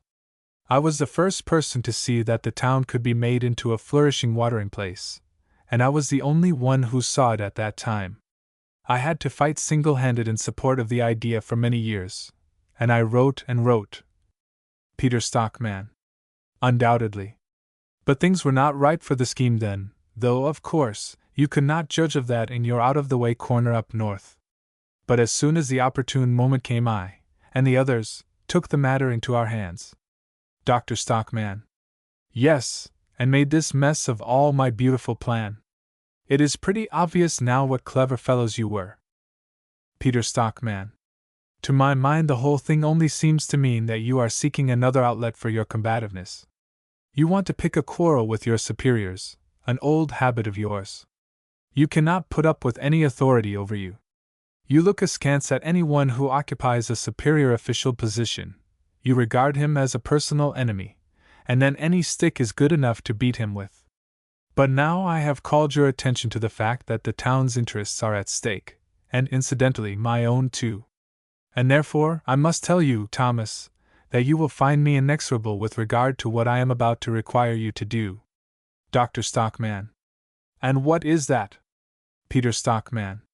As you have been so indiscreet as to speak of this delicate matter to outsiders, despite the fact that you ought to have treated it as entirely official and confidential, it is obviously impossible to hush it up now. All sorts of rumors will get about directly, and everybody who has a grudge against us will take care to embellish these rumors. So it will be necessary for you to refute them publicly. Dr. Stockman. I? How? I don't understand. Peter Stockman. What we shall expect is that, after making further investigations, you will come to the conclusion that the matter is not by any means as dangerous or as critical as you imagined in the first instance. Dr. Stockman. Oh ho, so that is what you expect? Peter Stockman. And what is more, we shall expect you to make public profession of your confidence in the committee, and in their readiness to consider fully and conscientiously what steps may be necessary to remedy any possible defects. Dr. Stockman. But you will never be able to do that by patching and tinkering at it. Never. Take my word for it, Peter. I mean what I say, as deliberately and emphatically as possible. Peter Stockman. As an officer under the committee, you have no right to any individual opinion. Dr. Stockman, amazed. No right? Peter Stockman. In your official capacity, no. As a private person, it is quite another matter. But as a subordinate member of the staff of the baths, you have no right to express any opinion which runs contrary to that of your superiors. Dr. Stockman. This is too much. I, a doctor, a man of science, have no right to. Peter Stockman. The matter in hand is not simply a scientific one. It is a complicated matter, and has its economic as well as its technical side. Dr. Stockman. I don't care what it is. I intend to be free to express my opinion on any subject under the sun. Peter Stockman. As you please, but not on any subject concerning the baths. That we forbid. Dr. Stockman, shouting. You forbid? You! A pack of. Peter Stockman. I forbid it, I your chief, and if I forbid it, you have to obey. Dr. Stockman, controlling himself. Peter, if you were not my brother. Petra, throwing open the door. Father, you shan't stand this. Mrs. Stockman, coming in after her. Petra, Petra. Peter Stockman. Oh, so you have been eavesdropping. Mrs. Stockman. You were talking so loud, we couldn't help it. Petra. Yes, I was listening. Peter Stockman. Well, after all, I am very glad. Dr. Stockman, going up to him. You were saying something about forbidding and obeying? Peter Stockman. You obliged me to take that tone with you. Dr. Stockman. And so I am to give myself the lie, publicly? Peter Stockman. We consider it absolutely necessary that you should make some such public statement as I have asked for. Dr. Stockman. And if I do not obey? Peter Stockman. Then we shall publish a statement ourselves to reassure the public. Dr. Stockman. Very well, but in that case I shall use my pen against you. I stick to what I have said. I will show that I am right and that you are wrong. And what will you do then? Peter Stockman. Then I shall not be able to prevent your being dismissed. Dr. Stockman. What? Petra. Father, dismissed. Mrs. Stockman. Dismissed. Peter Stockman. Dismissed from the staff of the baths. I shall be obliged to propose that you shall immediately be given notice, and shall not be allowed any further participation in the baths affairs. Dr. Stockman. You would dare to do that? Peter Stockman. It is you that are playing the daring game. Petra. Uncle, that is a shameful way to treat a man like father. Mrs. Stockman. Do hold your tongue, Petra. Peter Stockman, looking at Petra. Oh, so we volunteer our opinions already, do we? Of course. To Mrs. Stockman. Catherine, I imagine you are the most sensible person in this house. Use any influence you may have over your husband, and make him see what this will entail for his family as well as. Dr. Stockman. My family is my own concern and nobody else's. Peter Stockman. For his own family, as I was saying, as well as for the town he lives in. Dr. Stockman. It is I who have the real good of the town at heart. I want to lay bare the defects that sooner or later must come to the light of day. I will show whether I love my native town. Peter Stockman. You, who in your blind obstinacy want to cut off the most important source of the town's welfare? Dr. Stockman. The source is poisoned, man. Are you mad? We are making our living by retailing filth and corruption. The whole of our flourishing municipal life derives its sustenance from a lie. Peter Stockman. All imagination, or something even worse. The man who can throw out such offensive insinuations about his native town must be an enemy to our community. Dr. Stockman, going up to him. Do you dare to? Mrs. Stockman, throwing herself between them. Thomas. Petra, catching her father by the arm. Don't lose your temper, father. Peter Stockman. I will not expose myself to violence. Now you have had a warning, so reflect on what you owe to yourself and your family. Goodbye. Goes out. Dr. Stockman, walking up and down. Am I to put up with such treatment as this? In my own house, Catherine. What do you think of that? Mrs. Stockman. Indeed it is both shameful and absurd, Thomas. Petra. If only I could give Uncle a piece of my mind. Dr. Stockman. It is my own fault. I ought to have flown out at him long ago, shown my teeth, bitten. To hear him call me an enemy to our community. Me. I shall not take that lying down, upon my soul. Mrs. Stockman. But, dear Thomas, your brother has power on his side. Dr. Stockman. Yes, but I have right on mine, I tell you. Mrs. Stockman. Oh yes, right, right. What is the use of having right on your side if you have not got might? Petra. Oh, mother, how can you say such a thing? Dr. Stockman. Do you imagine that in a free country it is no use having right on your side? You are absurd, Catherine. Besides, haven't I got the liberal-minded, independent press to lead the way, and the compact majority behind me? That is might enough, I should think. Mrs. Stockman. But good heavens, Thomas, you don't mean to? Dr. Stockman. Don't mean to what? Mrs. Stockman. To set yourself up in opposition to your brother. Dr. Stockman. In God's name, what else do you suppose I should do but take my stand on right and truth? Petra. Yes, I was just going to say that. Mrs. Stockman. But it won't do you any earthly good. If they won't do it, they won't. Dr. Stockman. Oh ho, Catherine! Just give me time, and you will see how I will carry the war into their camp. Mrs. Stockman. Yes, you carry the war into their camp, and you get your dismissal. That is what you will do. Dr. Stockman. In any case, I shall have done my duty towards the public, towards the community, I, who am called its enemy. Mrs. Stockman. But towards your family, Thomas? Towards your own home.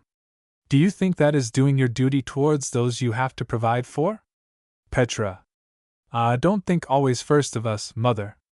Mrs. Stockman. Oh, it is easy for you to talk, you are able to shift for yourself, if need be. But remember the boys, Thomas, and think a little of yourself too, and of me. Dr. Stockman. I think you are out of your senses, Catherine. If I were to be such a miserable coward as to go on my knees to Peter and his damned crew, do you suppose I should ever know an hour's peace of mind all my life afterwards? Mrs. Stockman. I don't know anything about that, but God preserve us from the peace of mind we shall have, all the same, if you go on defying him. You will find yourself again without the means of subsistence, with no income to count upon. I should think we had had enough of that in the old days. Remember that, Thomas, think what that means. Dr. Stockman, collecting himself with a struggle and clenching his fists. And this is what this slavery can bring upon a free, honorable man. Isn't it horrible, Catherine? Mrs. Stockman.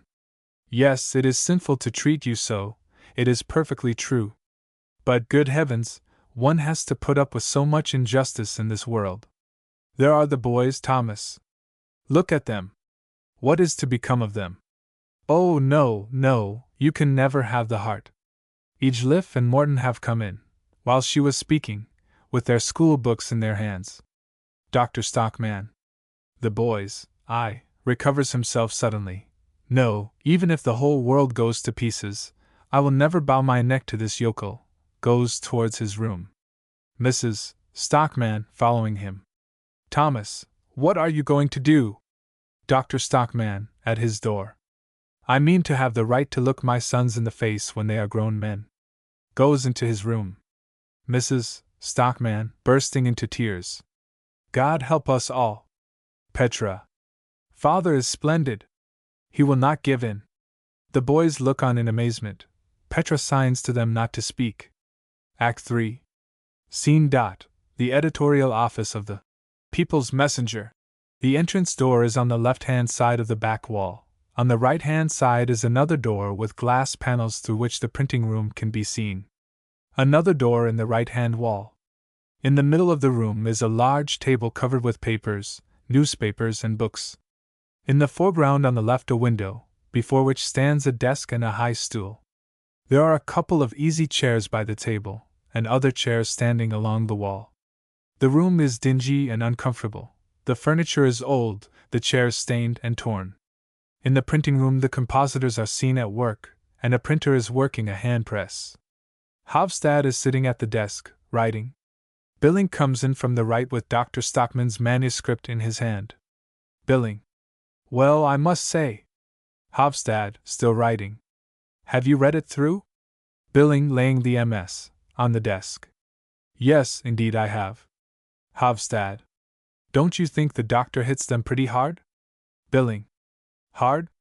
Bless my soul, he's crushing. Every word falls like, how shall I put it, like the blow of a sledgehammer. Hofstad. Yes, but they are not the people to throw up the sponge at the first blow. Billing. That is true, and for that reason we must strike blow upon blow until the whole of this aristocracy tumbles to pieces. As I sat in there reading this, I almost seemed to see a revolution in being. Hofstad, turning round. Hush, speak so that a Slaxon cannot hear you. Billing, lowering his voice. A Slaxon is a chicken-hearted chap, A coward. There is nothing of the man in him. But this time you will insist on your own way, won't you? You will put the doctor's article in? Havstad. Yes, and if the mayor doesn't like it. Billing. That will be the devil of a nuisance. Havstad. Well, fortunately we can turn the situation to good account, whatever happens. If the mayor will not fall in with the doctor's project, he will have all the small tradesmen down on him, the whole of the Householders' Association and the rest of them. And if he does fall in with it, he will fall out with the whole crowd of large shareholders in the baths, who up to now have been his most valuable supporters. Billing. Yes, because they will certainly have to fork out a pretty penny. Havstad. Yes, you may be sure they will. And in this way the ring will be broken up, you see, and then in every issue of the paper we will enlighten the public on the mayor's incapability on one point and another, and make it clear that all the positions of trust in the town, the whole control of municipal affairs, ought to be put in the hands of the Liberals. Billing. That is perfectly true. I see it coming, I see it coming. We are on the threshold of a revolution. A knock is heard at the door. Havstad. Hush! Calls out, Come in. Dr. Stockman comes in by the street door. Havstad goes to meet him. Ah, it is you, Doctor. Well? Dr. Stockman. You may set to work and print it, Mr. Havstad. Havstad. Has it come to that, then? Billing. Hurrah! Dr. Stockman. Yes, print away. Undoubtedly it has come to that. Now they must take what they get. There is going to be a fight in the town, Mr. Billing. Billing. War to the knife, I hope. We will get our knives to their throats, Doctor. Dr. Stockman. This article is only a beginning. I have already got 4 or 5 more sketched out in my head. Where is a Slackson? Billing calls into the printing room. A Slackson, just come here for a minute. Havstad. 4 or 5 more articles, did you say? On the same subject? Dr. Stockman. No, far from it, my dear fellow. No, they are about quite another matter. But they all spring from the question of the water supply and the drainage. One thing leads to another, you know. It is like beginning to pull down an old house, exactly. Billing. Upon my soul, it's true, you find you are not done till you have pulled all the old rubbish down. A Slackson, coming in? Pulled down? You are not thinking of pulling down the baths, surely, Doctor? Havstad. Far from it, don't be afraid. Dr. Stockman. No, we meant something quite different. Well, what do you think of my article, Mr. Havstad? Havstad. I think it is simply a masterpiece. Dr. Stockman. Do you really think so? Well, I am very pleased, very pleased. Havstad. It is so clear and intelligible. One need have no special knowledge to understand the bearing of it. You will have every enlightened man on your side. A Slackson. And every prudent man too, I hope? Billing. The prudent and the imprudent, almost the whole town. A Slackson. In that case we may venture to print it. Dr. Stockman. I should think so. Havstad. We will put it in tomorrow morning. Dr. Stockman. Of course, you must not lose a single day. What I wanted to ask you, Mr. Slackson, was if you would supervise the printing of it yourself. A Slackson. With pleasure. Dr. Stockman. Take care of it as if it were a treasure. No misprints, every word is important. I will look in again a little later. Perhaps you will be able to let me see a proof. I can't tell you how eager I am to see it in print, and see it burst upon the public. Billing.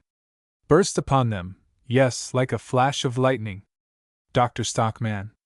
And to have it submitted to the judgment of my intelligent fellow townsmen. You cannot imagine what I have gone through today. I have been threatened first with one thing and then with another.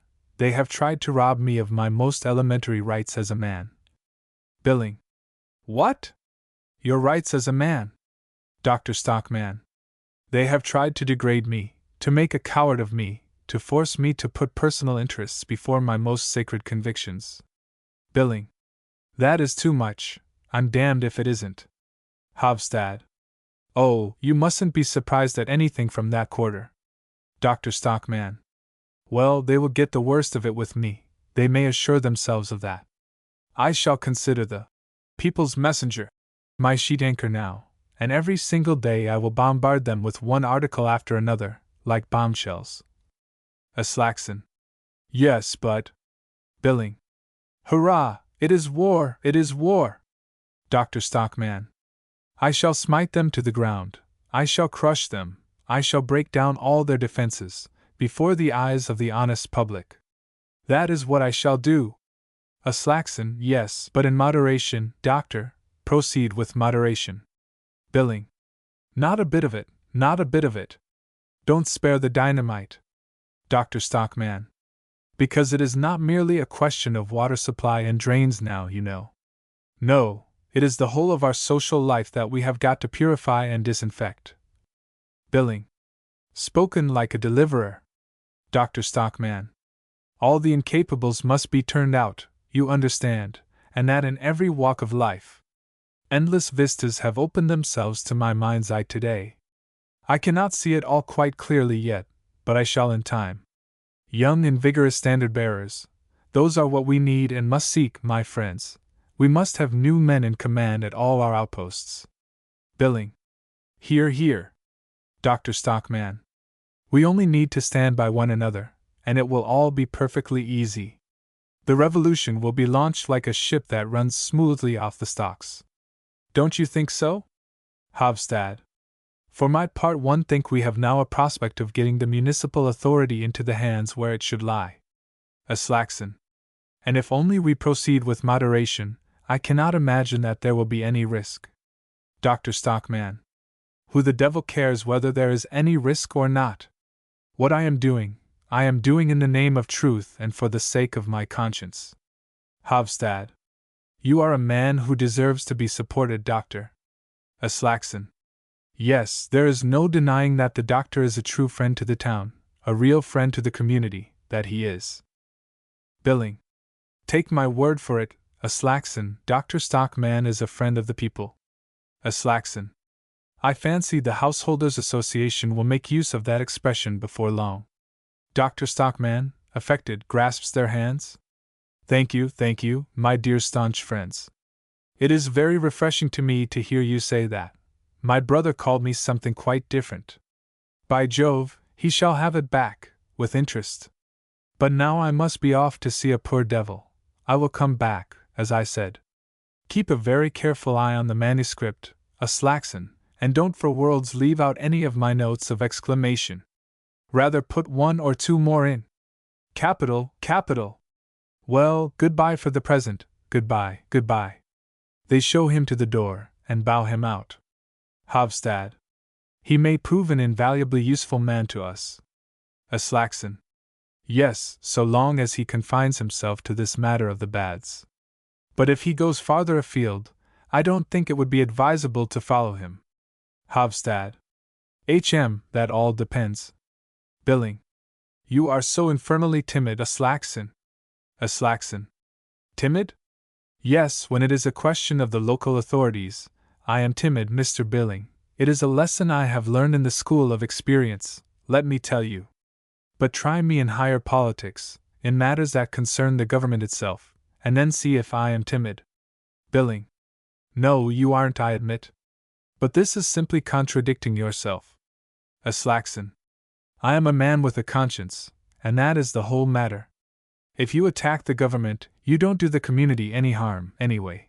Those fellows pay no attention to attacks, you see, they go on just as they are, in spite of them. But local authorities are different. They can be turned out, and then perhaps you may get an ignorant lot into office who may do irreparable harm to the householders and everybody else. Hofstad. But what of the education of citizens by self-government? Don't you attach any importance to that? A Slackson. When a man has interests of his own to protect, he cannot think of everything, Mr. Hofstad. Hofstad. Then I hope I shall never have interests of my own to protect. Billing. Hear, hear. A Slackson, with a smile. Points to the desk. Mr. Sheriff Stensgaard was your predecessor at that editorial desk. Billing, spitting. Bah! That turncoat. Havstad. I am not a weathercock, and never will be. A Slackson. A politician should never be too certain of anything, Mr. Havstad.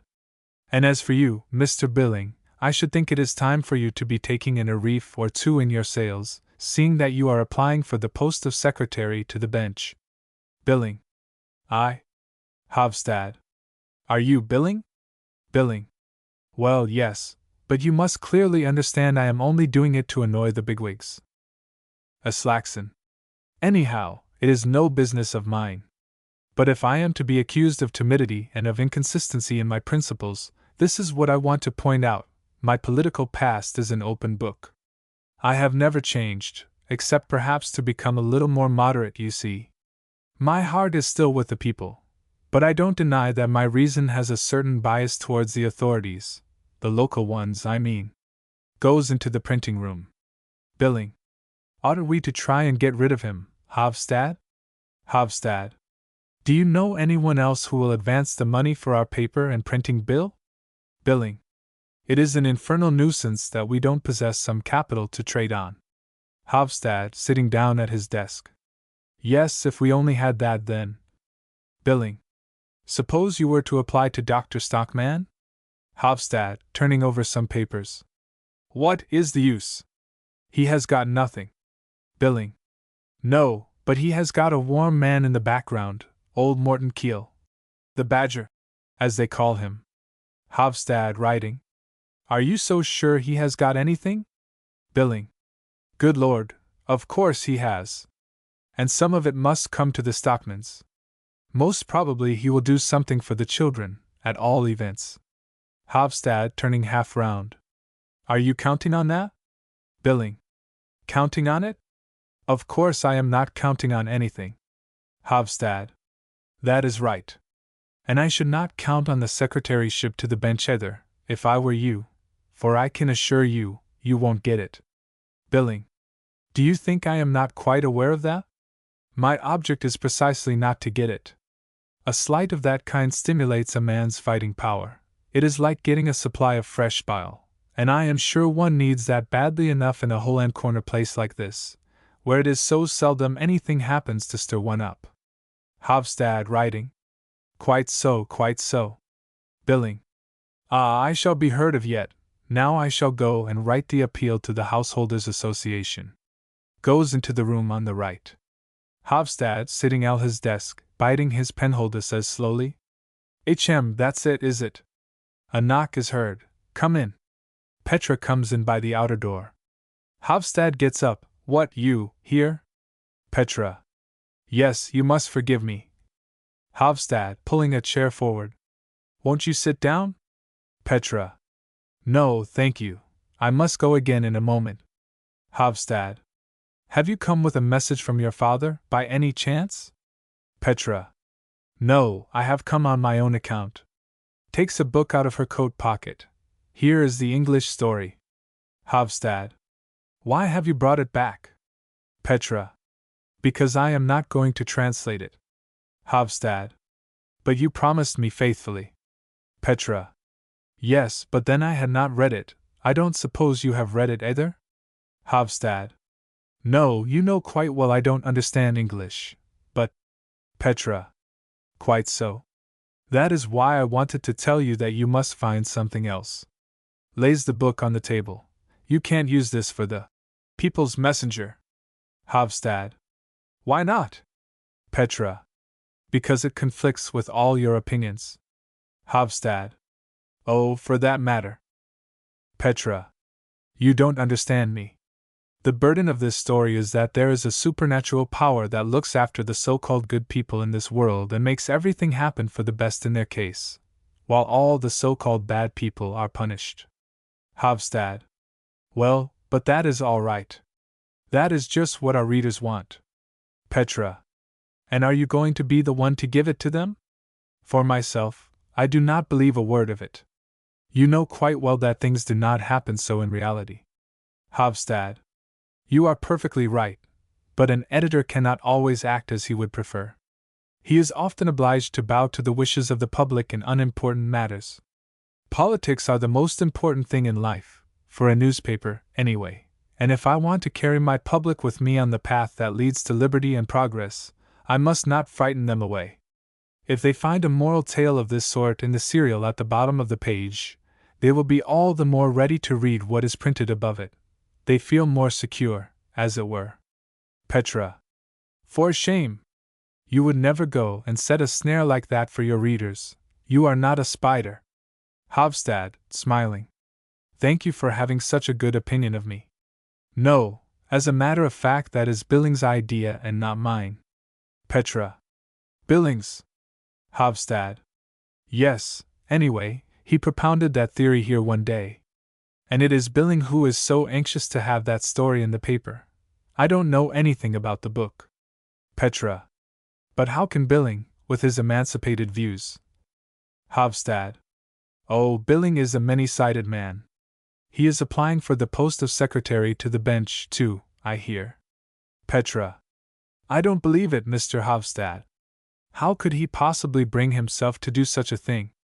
Hofstad. Ah, you must ask him that. Petra. I should never have thought it of him. Hofstad, looking more closely at her. No? Does it really surprise you so much? Petra. Yes. Or perhaps not altogether. Really, I don't quite know. Hofstad. We journalists are not much worth, Miss Stockman. Petra. Do you really mean that? Hofstad. I think so sometimes. Petra. Yes, in the ordinary affairs of everyday life, perhaps. I can understand that. But now, when you have taken a weighty matter in hand. Hofstad. This matter of your father's, you mean? Petra. Exactly. It seems to me that now you must feel you are a man worth more than most. Hofstad. Yes, today I do feel something of that sort. Petra. Of course you do, don't you? It is a splendid vocation you have chosen, to smooth the way for the march of unappreciated truths, and new and courageous lines of thought. If it were nothing more than because you stand fearlessly in the open and take up the cause of an injured man. Hofstad. Especially when that injured man is, I don't rightly know how to. Petra. When that man is so upright and so honest, you mean? Hofstad, more gently. Especially when he is your father, I meant. Petra, suddenly checked. That? Hofstad. Yes, Petra, Miss Petra. Petra. Is it that is first and foremost with you? Not the matter itself? Not the truth, not my father's big generous heart? Hofstad. Certainly, of course, that too. Petra. No, thank you, you have betrayed yourself, Mr. Hofstad, and now I shall never trust you again in anything. Hofstad. Can you really take it so amiss in me that it is mostly for your sake? Petra. What I am angry with you for, is for not having been honest with my father. You talk to him as if the truth and the good of the community were what lay nearest to your heart. You have made fools of both my father and me. You are not the man you made yourself out to be. And that I shall never forgive you, never. Hofstad. You ought not to speak so bitterly, Miss Petra, least of all now. Petra. Why not now, especially? Hofstad. Because your father cannot do without my help. Petra, looking him up and down. Are you that sort of man too? For shame. Hofstad. No, I am not. This came upon me so unexpectedly. You must believe that. Petra. I know what to believe. Goodbye. A Slackson, coming from the printing room, hurriedly and with an air of mystery. Damnation, Hofstad sees Petra. Oh, this is awkward. Petra. There is the book, you must give it to someone else. Goes towards the door. Hofstad, following her. But Miss Stockman? Petra. Goodbye. Goes out. A Slackson. I say, Mr. Hofstad. Hofstad. Well, what is it? A Slackson. The mayor is outside in the printing room. Hofstad. The mayor, did you say? A Slackson. Yes, he wants to speak to you. He came in by the back door, didn't want to be seen, you understand. Hofstad. What can he want? Wait a bit, I will go myself. Goes to the door of the printing room, opens it, bows and invites Peter Stockman in. Just see, a slackson that no one. A slackson. Quite so. Goes into the printing room. Peter Stockman. You did not expect to see me here, Mr. Hovstad? Hovstad. No, I confess I did not. Peter Stockman, looking round. You are very snug in here, very nice indeed. Hovstad. Oh. Peter Stockman. And here I come, without any notice, to take up your time. Hovstad. By all means, Mr. Mayor. I am at your service. But let me relieve you of your, takes Stockman's hat and stick and puts them on a chair. Won't you sit down? Peter Stockman, sitting down by the table. Thank you. Hovstad sits down. I have had an extremely annoying experience today, Mr. Hovstad. Hovstad. Really? Ah, well, I expect with all the various business you have to attend to. Peter Stockman. The medical officer of the baths is responsible for what happened today. Hovstad. Indeed? The doctor? Peter Stockman. He has addressed a kind of report to the baths committee on the subject of certain supposed defects in the baths. Hovstad. Has he indeed? Peter Stockman. Yes, has he not told you? I thought he said. Hovstad. Ah, yes, it is true he did mention something about a slackson, coming from the printing room. I ought to have that copy. Hovstad angrily. Ahem, there it is on the desk. A slackson, taking it. Right. Peter Stockman. But look there, that is the thing I was speaking of. A slackson. Yes, that is the doctor's article, Mr. Mayor. Hovstad. Oh, is that what you were speaking about? Peter Stockman. Yes, that is it. What do you think of it? Hovstad. Oh, I am only a layman, and I have only taken a very cursory glance at it. Peter Stockman. But you are going to print it? Hovstad. I cannot very well refuse a distinguished man. A slackson. I have nothing to do with editing the paper, Mr. Mayor. Peter Stockman. I understand. A slackson. I merely print what is put into my hands. Peter Stockman. Quite so. A slackson. And so I must, moves off towards the printing room. Peter Stockman. No, but wait a moment, Mr. Slackson. You will allow me, Mr. Hovstad? Hovstad. If you please, Mr. Mayor. Peter Stockman. You are a discreet and thoughtful man, Mr. Slackson. Slackson. I am delighted to hear you think so, sir. Peter Stockman.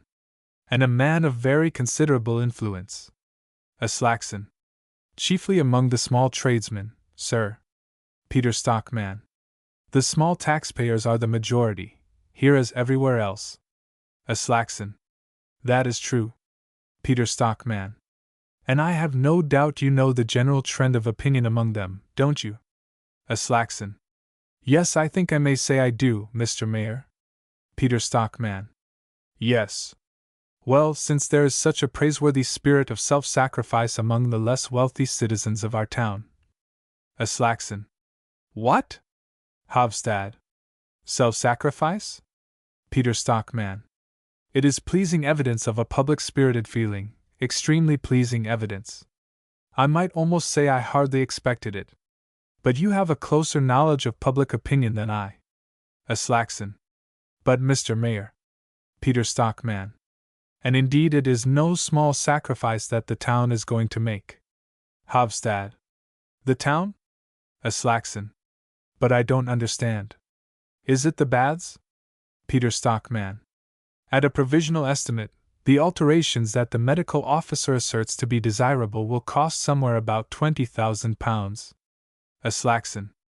That is a lot of money, but. Peter Stockman. Of course it will be necessary to raise a municipal loan. Hovstad getting up. Surely you never mean that the town must pay? Slackson.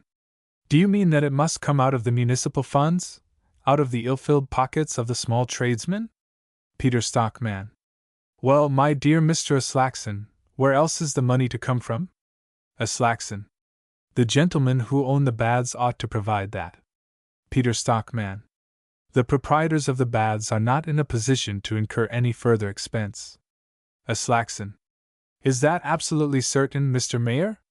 Peter Stockman. I have satisfied myself that it is so. If the town wants these very extensive alterations, it will have to pay for them. Aslaxon. But damn it all, I beg your pardon, this is quite another matter, Mr. Hovstad. Hovstad. It is, indeed. Peter Stockman. The most fatal part of it is that we shall be obliged to shut the baths for a couple of years. Hovstad. Shut them? Shut them altogether? Aslaxon. For 2 years? Peter Stockman. Yes, the work will take as long as that, at least. Aslaxon. I'm damned if we will stand that, Mr. Mayor. What are we householders to live upon in the meantime? Peter Stockman. Unfortunately, that is an extremely difficult question to answer, Mr. Aslaxon. But what would you have us do? Do you suppose we shall have a single visitor in the town, if we go about proclaiming that our water is polluted, that we are living over a plague spot, that the entire town? Aslaxon. And the whole thing is merely imagination? Peter Stockman. With the best will in the world, I have not been able to come to any other conclusion. Aslaxon. Well, then I must say it is absolutely unjustifiable of Dr. Stockman. I beg your pardon, Mr. Mayor. Peter Stockman. What you say is lamentably true, Mr. Aslaxon. My brother has unfortunately always been a headstrong man. Aslaxon. After this, do you mean to give him your support, Mr. Hovstad? Hovstad. Can you suppose for a moment that I? Peter Stockman. I have drawn up a short resume of the situation as it appears from a reasonable man's point of view. In it I have indicated how certain possible defects might suitably be remedied without outrunning the resources of the Baths Committee. Hovstad. Have you got it with you, Mr. Mayor? Peter Stockman, fumbling in his pocket. Yes, I brought it with me in case you should. Aslaxon. Good Lord, there he is! Peter Stockman. Who? My brother? Hovstad. Where? Where? Aslaxon. He has just gone through the printing room. Peter Stockman. How unlucky! I don't want to meet him here, and I had still several things to speak to you about. Hovstad, pointing to the door on the right. Go in there for the present. Peter Stockman. But? Hovstad. You will only find Billing in there. Aslaxon. Quick, quick, Mr. Mayor, he is just coming. Peter Stockman. Yes, very well, but see that you get rid of him quickly. Goes out through the door on the right, which Aslaxon opens for him and shuts after him. Hovstad. Pretend to be doing something, Aslaxon. Sits down and writes. Aslaxon begins foraging among a heap of newspapers that are lying on a chair. Dr. Stockman, coming in from the printing room. Here I am again. Puts down his hat and stick. Hovstad writing. Already, Doctor? Hurry up with what we were speaking about, Aslaxon. We are very pressed for time today. Dr. Stockman, to Aslaxon. No proof for me to see yet, I hear. Aslaxon, without turning round. You couldn't expect it yet, Doctor. Dr. Stockman. No, no, but I am impatient, as you can understand. I shall not know a moment's peace of mind until I see it in print. Hovstad. It will take a good while yet, won't it, Aslaxon? Aslaxon. Yes, I am almost afraid it will. Dr. Stockman. All right, my dear friends, I will come back. I do not mind coming back twice if necessary. A matter of such great importance, the welfare of the town at stake, it is no time to shirk trouble, is just going, but stops and comes back. Look here, there is one thing more I want to speak to you about. Hovstad. Excuse me, but could it not wait till some other time? Dr. Stockman. I can tell you in half a dozen words. It is only this. When my article is read tomorrow and it is realized that I have been quietly working the whole winter for the welfare of the town. Hovstad. Yes, but Dr. Stockman. I know what you are going to say. You don't see how on earth it was any more than my duty, My obvious duty as a citizen. Of course it wasn't. I know that as well as you. But my fellow citizens, you know. Good Lord, think of all the good souls who think so highly of me. A Slackson. Yes, our townsfolk have had a very high opinion of you so far, Doctor. Dr. Stockman. Yes, and that is just why I am afraid they. Well, this is the point. When this reaches them, especially the poorer classes, and sounds in their ears like a summons to take the town's affairs into their own hands for the future. Hofstad, getting up. Ahem. Doctor, I won't conceal from you the fact. Dr. Stockman. Aye, I knew there was something in the wind. But I won't hear a word of it. If anything of that sort is being set on foot. Hofstad. Of what sort? Dr. Stockman. Well, whatever it is, whether it is a demonstration in my honor, or a banquet, or a subscription list for some presentation to me, whatever it is, you most promise me solemnly and faithfully to put a stop to it. You too, Mr. Aslackson, do you understand? Hofstad. You must forgive me, Doctor, but sooner or later we must tell you the plain truth. He is interrupted by the entrance of Mrs. Stockman, who comes in from the street door.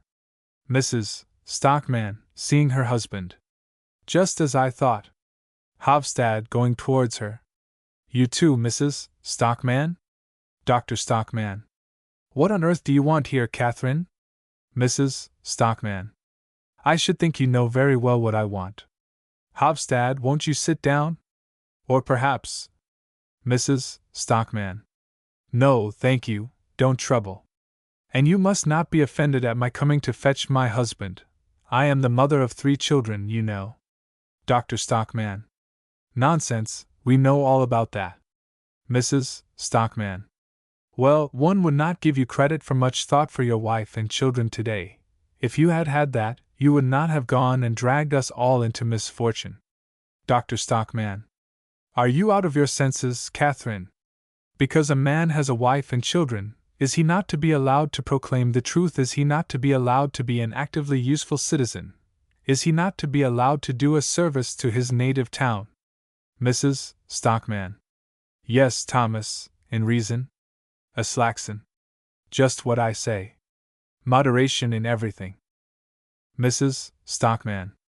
And that is why you wrong us, Mr. Hofstad, in enticing my husband away from his home and making a dupe of him in all this. Hofstad. I certainly am making a dupe of no one. Dr. Stockman.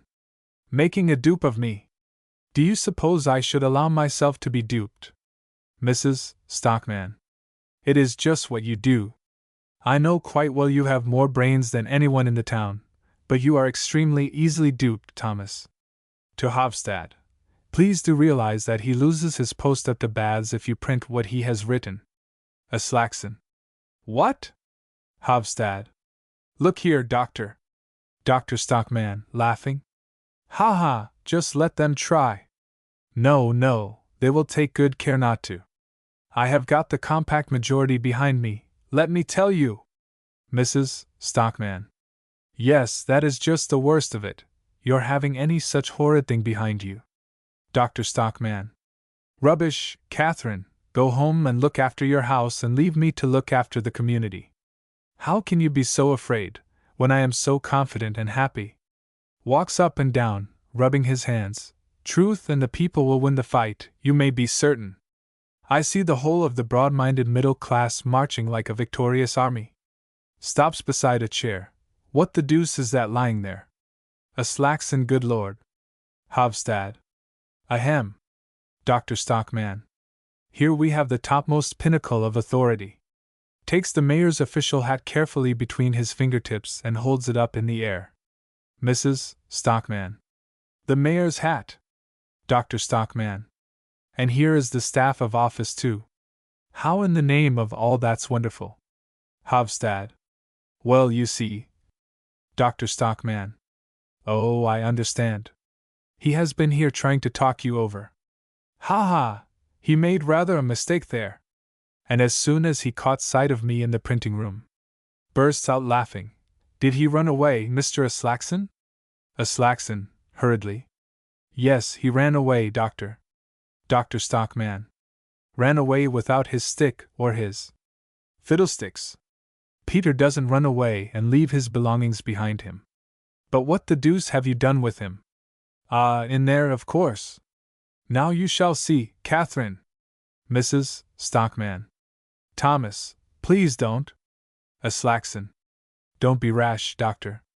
Dr. Stockman has put on the mayor's hat and taken his stick in his hand. He goes up to the door, opens it, and stands with his hand to his hat at the salute. Peter Stockman comes in, red with anger. Billing follows him. Peter Stockman. What does this tomfoolery mean? Dr. Stockman. Be respectful, my good Peter. I am the chief authority in the town now. Walks up and down. Mrs. Stockman, almost in tears. Really, Thomas. Peter Stockman, following him about. Give me my hat and stick. Dr. Stockman, in the same tone as before. If you are chief constable, let me tell you that I am the mayor. I am the master of the whole town, please understand. Peter Stockman. Take off my hat, I tell you. Remember, it is part of an official uniform. Dr. Stockman. Pooh! Do you think the newly awakened lion-hearted people are going to be frightened by an official hat? There is going to be a revolution in the town tomorrow, let me tell you. You thought you could turn me out, but now I shall turn you out of all your various offices. Do you think I cannot? Listen to me. I have triumphant social forces behind me. Hofstad and Billing will thunder in the People's Messenger, and Aslackson will take the field at the head of the whole Householders' Association. Aslackson. That I won't, Doctor. Dr. Stockman. Of course you will. Peter Stockman. May I ask then if Mr. Hofstad intends to join this agitation? Hofstad. No, Mr. Mayor. Aslackson. No, Mr. Hofstad is not such a fool as to go and ruin his paper and himself for the sake of an imaginary grievance. Dr. Stockman, looking round him. What does this mean? Hofstad. You have represented your case in a false light, Doctor, and therefore I am unable to give you my support. Billing. And after what the mayor was so kind as to tell me just now, Dr. Stockman. A false light. Leave that part of it to me. Only print my article. I am quite capable of defending it. Hofstad. I am not going to print it. I cannot and will not and dare not print it. Dr. Stockman. You dare not? What nonsense! You are the editor, and an editor controls his paper, I suppose. Aslackson. No, it is the subscribers, Doctor. Peter Stockman. Fortunately, yes. Aslackson. It is public opinion, the enlightened public, householders and people of that kind. They control the newspapers. Dr. Stockman, composedly. And I have all these influences against me? Aslackson. Yes, you have. It would mean the absolute ruin of the community if your article were to appear. Dr. Stockman. Indeed. Peter Stockman. My hat and stick, if you please. Dr. Stockman takes off the hat and lays it on the table with the stick. Peter Stockman takes them up. Your authority as mayor has come to an untimely end. Dr. Stockman. We have not got to the end yet. To Hofstad. Then it is quite impossible for you to print my article in the People's Messenger. Hofstad. Quite impossible, out of regard for your family as well. Mrs. Stockman. You need not concern yourself about his family, thank you, Mr. Hofstad. Peter Stockman, taking a paper from his pocket. It will be sufficient, for the guidance of the public, if this appears. It is an official statement. May I trouble you? Hofstad, taking the paper. Certainly. I will see that it is printed. Dr. Stockman. But not mine. Do you imagine that you can silence me and stifle the truth? You will not find it so easy as you suppose. Mr. Aslackson, kindly take my manuscript at once and print it as a pamphlet, at my expense. I will have 400 copies, no, 500 or 600. Aslackson. If you offered me its weight in gold, I could not lend my press for any such purpose, Doctor. It would be flying in the face of public opinion. You will not get it printed anywhere in the town. Dr. Stockman. Then give it me back. Hofstad, giving him the MS. Here it is. Dr. Stockman, taking his hat and stick. It shall be made public all the same. I will read it out at a mass meeting of the townspeople.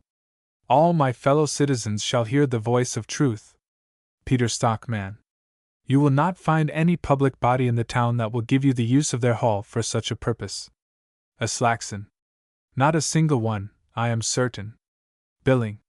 No, I'm damned if you will find one. Mrs. Stockman. But this is too shameful.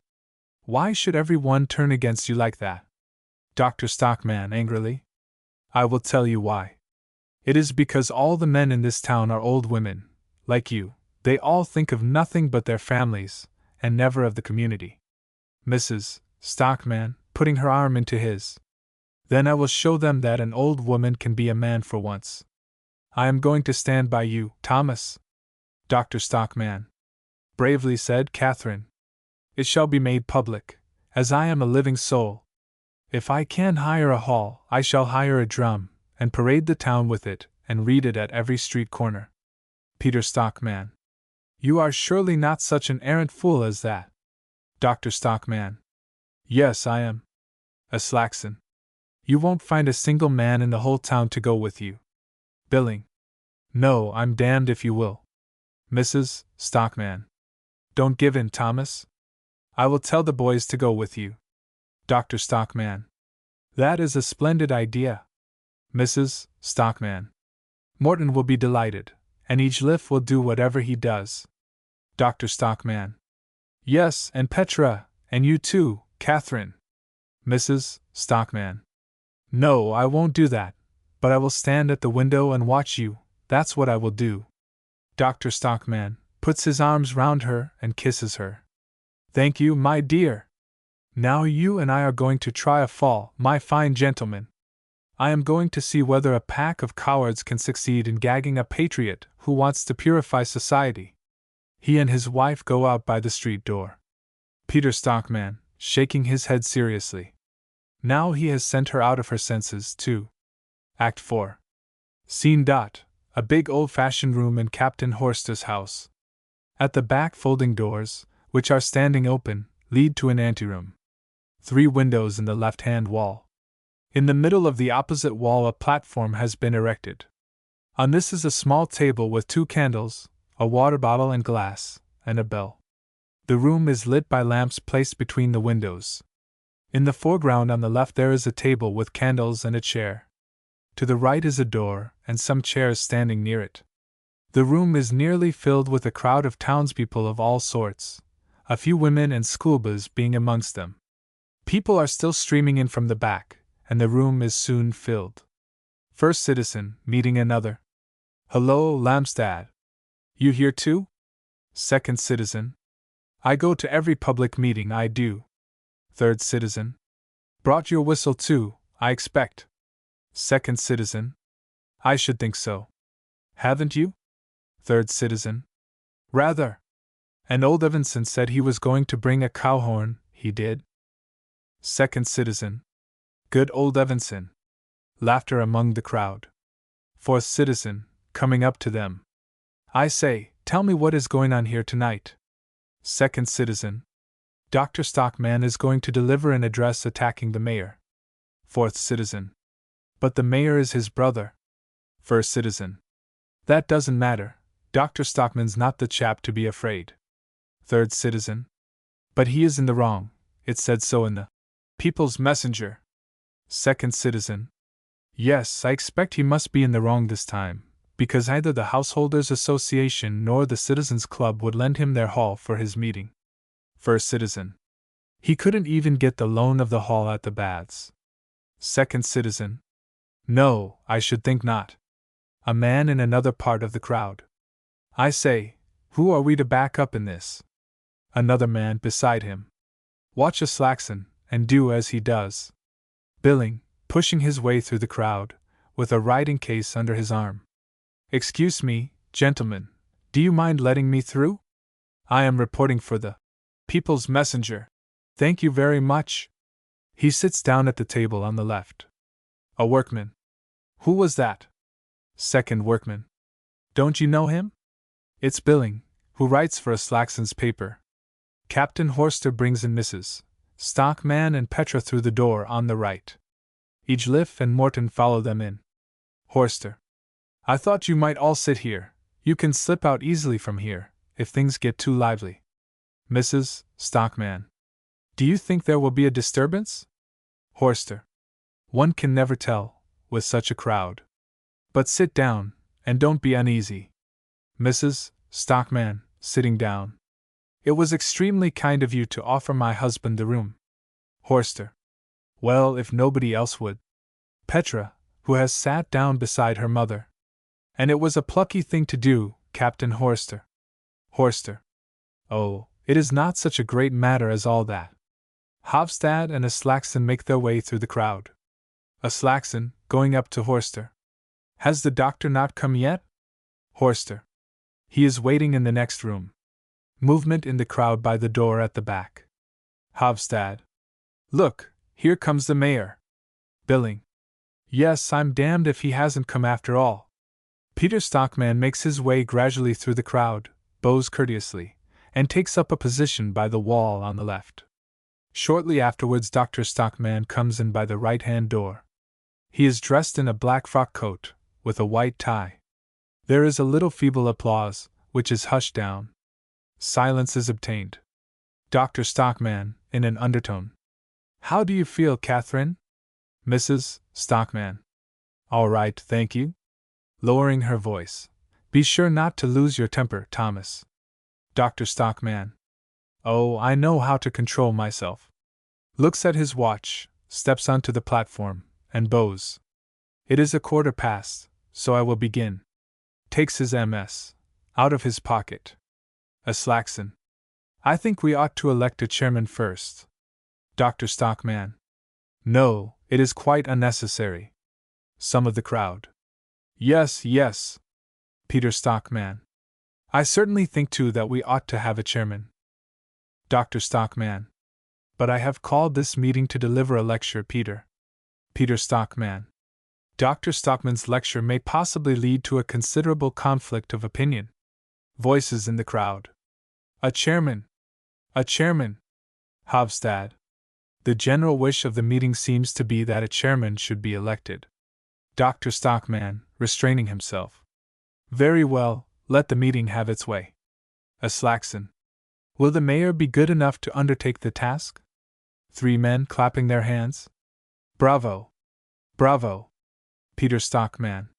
For various reasons, which you will easily understand, I must beg to be excused. But fortunately we have amongst us a man who I think will be acceptable to you all. I refer to the president of the Householders' Association, Mr. Aslakson. Several voices. Yes, Aslakson. Bravo, Aslakson. Dr. Stockman takes up his MS and walks up and down the platform. Aslakson.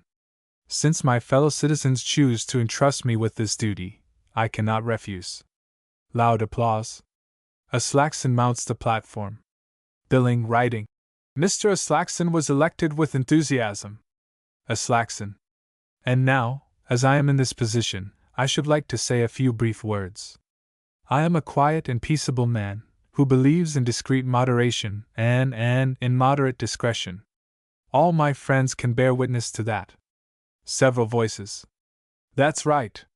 That's right, Aslakson. Aslakson. I have learned in the school of life and experience that moderation is the most valuable virtue a citizen can possess. Peter Stockman. Hear, hear. Aslakson. And moreover, that discretion and moderation are what enable a man to be of most service to the community. I would therefore suggest to our esteemed fellow citizen, who has called this meeting, that he should strive to keep strictly within the bounds of moderation. A man by the door. 3 cheers for the Moderation Society. A voice. Shame. Several voices. SH. Aslakson. No interruptions, gentlemen, please. Does anyone wish to make any remarks? Peter Stockman. Mr. Chairman. Aslakson. The mayor will address the meeting. Peter Stockman. In consideration of the close relationship in which, as you all know, I stand to the present medical officer of the Baths, I should have preferred not to speak this evening. But my official position with regard to the Baths and my solicitude for the vital interests of the town compel me to bring forward a motion. I venture to presume that there is not a single one of our citizens present who considers it desirable that unreliable and exaggerated accounts of the sanitary condition of the Baths and the town should be spread abroad. Several voices. No, no! Certainly not. We protest against it. Peter Stockman. Therefore, I should like to propose that the meeting should not permit the medical officer either to read or to comment on his proposed lecture. Dr. Stockman, impatiently. Not permit? What the devil? Mrs. Stockman, coughing. Ahem, ahem. Dr. Stockman, collecting himself. Very well, go ahead. Peter Stockman. In my communication to the People's Messenger, I have put the essential facts before the public in such a way that every fair-minded citizen can easily form his own opinion. From it you will see that the main result of the medical officer's proposals, apart from their constituting a vote of censure on the leading men of the town, would be to saddle the ratepayers with an unnecessary expenditure of at least some thousands of pounds. Sounds of disapproval among the audience, and some catcalls. A slackson, ringing his bell. Silence, please, gentlemen. I beg to support the mayor's motion. I quite agree with him that there is something behind this agitation started by the doctor. He talks about the Baths, but it is a revolution he is aiming at. He wants to get the administration of the town put into new hands. No one doubts the honesty of the doctor's intentions. No one will suggest that there can be any two opinions as to that. I myself am a believer in self-government for the people, provided it does not fall too heavily on the ratepayers. But that would be the case here, and that is why I will see Dr. Stockman damned, I beg your pardon, before I go with him in the matter. You can pay too dearly for a thing sometimes, that is my opinion. Loud applause on all sides. Hofstad. I, too, feel called upon to explain my position. Dr. Stockman's agitation appeared to be gaining a certain amount of sympathy at first, so I supported it as impartially as I could. But presently we had reason to suspect that we had allowed ourselves to be misled by misrepresentation of the state of affairs. Dr. Stockman. Misrepresentation. Hofstad. Well, let us say a not entirely trustworthy representation. The mayor's statement has proved that. I hope no one here has any doubt as to my liberal principles. The attitude of the People's Messenger towards important political questions is well known to everyone. But the advice of experienced and thoughtful men has convinced me that in purely local matters a newspaper ought to proceed with a certain caution. A Slackson. I entirely agree with the speaker. Hofstad. And in the matter before us, it is now an undoubted fact that Dr. Stockman has public opinion against him. Now, what is an editor's first and most obvious duty, gentlemen? Is it not to work in harmony with his readers? Has he not received a sort of tacit mandate to work persistently and assiduously for the welfare of those whose opinions he represents? Or is it possible I am mistaken in that? Voices from the crowd. No, no! You are quite right. Hofstad. It has cost me a severe struggle to break with a man in whose house I have been lately a frequent guest, a man who till today has been able to pride himself on the undivided goodwill of his fellow citizens, a man whose only, or at all events whose essential, failing is that he is swayed by his heart rather than his head. A few scattered voices. That is true. Bravo, Stockman. Hofstad. But my duty to the community obliged me to break with him. And there is another consideration that impels me to oppose him, and, as far as possible, to arrest him on the perilous course he has adopted, that is, consideration for his family. Dr. Stockman. Please stick to the water supply and drainage. Hofstad. Consideration, I repeat, for his wife and his children for whom he has made no provision. Morton. Is that us, mother? Mrs. Stockman. Hush! A Slackson. I will now put the mayor's proposition to the vote. Dr. Stockman. There is no necessity. Tonight I have no intention of dealing with all that filth down at the baths. No, I have something quite different to say to you. Peter Stockman, aside. What is coming now? A drunken man by the entrance door. I am a ratepayer, and therefore I have a right to speak too. And my entire, firm, inconceivable opinion is. A number of voices. Be quiet, at the back there. Others. He is drunk. Turn him out. They turn him out. Dr. Stockman. Am I allowed to speak? A Slackson, ringing his bell. Dr. Stockman will address the meeting. Dr. Stockman. I should like to have seen anyone, a few days ago, dare to attempt to silence me as has been done tonight. I would have defended my sacred rights as a man, like a lion. But now it is all one to me. I have something of even weightier importance to say to you. The crowd presses nearer to him, Morton Keel conspicuous among them. Dr. Stockman, continuing. I have thought and pondered a great deal, these last few days, pondered over such a variety of things that in the end my head seemed too full to hold them. Peter Stockman, with a cough. Ahem. Dr. Stockman. But I got them clear in my mind at last, and then I saw the whole situation lucidly. And that is why I am standing here tonight. I have a great revelation to make to you, my fellow citizens. I will impart to you a discovery of a far wider scope than the trifling matter that our water supply is poisoned and our medicinal baths are standing on pestiferous soil. A number of voices shouting. Don't talk about the baths. We won't hear you. None of that. Dr. Stockman. I have already told you that what I want to speak about is the great discovery I have made lately.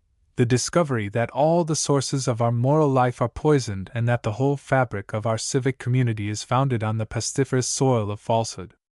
Voices of disconcerted citizens. What is that he says? Peter Stockman. Such an insinuation. A Slackson, with his hand on his bell. I call upon the speaker to moderate his language. Dr. Stockman. I have always loved my native town as a man only can love the home of his youthful days. I was not old when I went away from here, an exile, longing and memories cast as it were an additional halo over both the town and its inhabitants. Some clapping and applause, and there I stayed, for many years, in a horrible hole far away up north. When I came into contact with some of the people that lived scattered about among the rocks, I often thought it would have been more service to the poor half-starved creatures if a veterinary doctor had been sent up there, instead of a man like me. Murmurs among the crowd. Billing laying down his pen. I'm damned if I have ever heard. Hovstad. It is an insult to a respectable population. Dr. Stockman. Wait a bit. I do not think anyone will charge me with having forgotten my native town up there. I was like one of the eiderducks brooding on its nest, and what I hatched was the plans for these baths. Applause and protests. And then when fate at last decreed for me the great happiness of coming home again, I assure you, gentlemen, I thought I had nothing more in the world to wish for. Or rather, there was one thing I wished for, eagerly, untiringly, ardently, and that was to be able to be of service to my native town and the good of the community. Peter Stockman, looking at the ceiling. You chose a strange way of doing it, ahem. Dr. Stockman. And so, with my eyes blinded to the real facts, I reveled in happiness. But yesterday morning, no, to be precise, it was yesterday afternoon, the eyes of my mind were opened wide, and the first thing I realized was the colossal stupidity of the authorities. Uproar, shouts and laughter. Mrs. Stockman coughs persistently. Peter Stockman. Mr. Chairman. A Slackson, ringing his bell. By virtue of my authority. Dr. Stockman. It is a petty thing to catch me up on a word, Mr. Slackson. What I mean is only that I got scent of the unbelievable piggishness our leading men had been responsible for down at the baths. I can't stand leading men at any price. I have had enough of such people in my time. They are like billygoats on a young plantation. They do mischief everywhere. They stand in a free man's way, whichever way he turns, and what I should like best would be to see them exterminated like any other vermin. Uproar. Peter Stockman. Mr. Chairman, can we allow such expressions to pass? A Slackson, with his hand on his bell. Dr. Stockman. I cannot understand how it is that I have only now acquired a clear conception of what these gentry are, when I had almost daily before my eyes in this town such an excellent specimen of them, my brother Peter, slow-witted and hidebound in prejudice. Laughter, uproar, and hisses. Mrs. Stockman sits coughing assiduously. A Slackson rings his bell violently. The drunken man, who has got in again. Is it me he is talking about? My name's Peterson, all right, but devil take me if I. Angry voices. Turn out that drunken man. Turn him out. He is turned out again. Peter Stockman. Who was that person? First citizen. I don't know who he is, Mr. Mayor. Second citizen. He doesn't belong here. Third citizen. I expect he is a navvy from over at. The rest is inaudible. A Slackson. He had obviously had too much beer. Proceed, doctor, but please strive to be moderate in your language. Dr. Stockman. Very well, gentlemen, I will say no more about our leading men. And if anyone imagines, from what I have just said, that my object is to attack these people this evening, he is wrong, absolutely wide of the mark. For I cherish the comforting conviction that these parasites, all these venerable relics of a dying school of thought, are most admirably paving the way for their own extinction. They need no doctor's help to hasten their end. Nor is it folk of that kind who constitute the most pressing danger to the community. It is not they who are most instrumental in poisoning the sources of our moral life and infecting the ground on which we stand. It is not they who are the most dangerous enemies of truth and freedom amongst us. Shouts from all sides. Who then? Who is it? Name! Name! Dr. Stockman. You may depend upon it, I shall name them. That is precisely the great discovery I made yesterday. Raises his voice. The most dangerous enemy of truth and freedom amongst us is the compact majority. Yes, the damned compact liberal majority. That is it. Now you know! Tremendous uproar. Most of the crowd are shouting, stamping, and hissing. Some of the older men among them exchange stolen glances and seem to be enjoying themselves. Mrs. Stockman gets up, looking anxious. Edgeliff and Morton advance threateningly upon some schoolboys who are playing pranks. A Slackson rings his bell and begs for silence. Hovstad and Billing both talk at once, but are inaudible. At last quiet is restored. A Slackson. As chairman, I call upon the speaker to withdraw the ill-considered expressions he has just used. Dr. Stockman. Never, Mr. Slackson. It is the majority in our community that denies me my freedom and seeks to prevent my speaking the truth. Hovstad. The majority always has right on its side. Billing. And truth too, by God. Dr. Stockman. The majority never has right on its side. Never, I say. That is one of these social lies against which an independent, intelligent man must wage war. Who is it that constitute the majority of the population in a country? Is it the clever folk or the stupid? I don't imagine you will dispute the fact that at present the stupid people are in an absolutely overwhelming majority all the world over. But, good Lord, you can never pretend that it is right that the stupid folk should govern the clever ones. Uproar and cries. Oh yes, you can shout me down, I know. But you cannot answer me. The majority has might on its side, unfortunately, but right it has not. I am in the right, I and a few other scattered individuals. The minority is always in the right.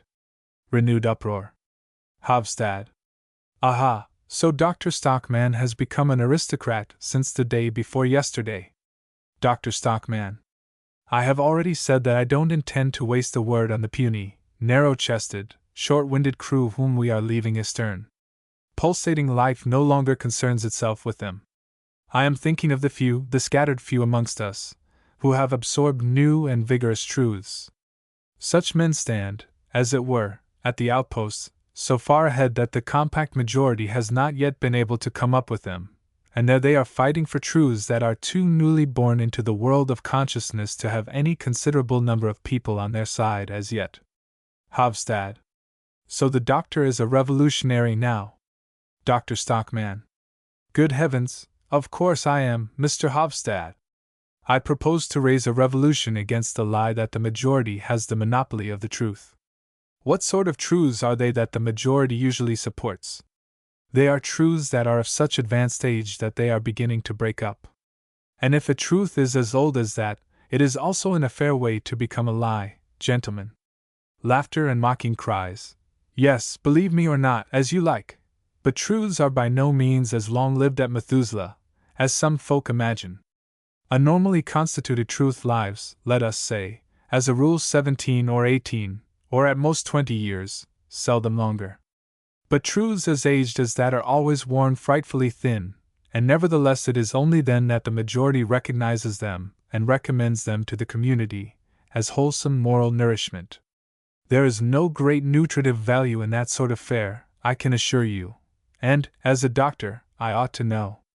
These majority truths are like last year's cured meat, like rancid, tainted ham, and they are the origin of the moral scurvy that is rampant in our communities. A Slackson. It appears to me that the speaker is wandering a long way from his subject. Peter Stockman. I quite agree with the chairman. Dr. Stockman. Have you gone clean out of your senses, Peter? I am sticking as closely to my subject as I can, for my subject is precisely this, that it is the masses, the majority, this infernal compact majority, that poisons the sources of our moral life and infects the ground we stand on. Hofstad. And all this because the great, broad-minded majority of the people is prudent enough to show deference only to well-ascertained and well-approved truths. Dr. Stockman. Ah, my good Mr. Hofstad, don't talk nonsense about well-ascertained truths. The truths of which the masses now approve are the very truths that the fighters at the outposts held to in the days of our grandfathers. We fighters at the outposts nowadays no longer approve of them, and I do not believe there is any other well-ascertained truth except this, that no community can live a healthy life if it is nourished only on such old marrowless truths. Hofstad. But instead of standing there using vague generalities, it would be interesting if you would tell us what these old marrowless truths are that we are nourished on. Applause from many quarters. Dr. Stockman.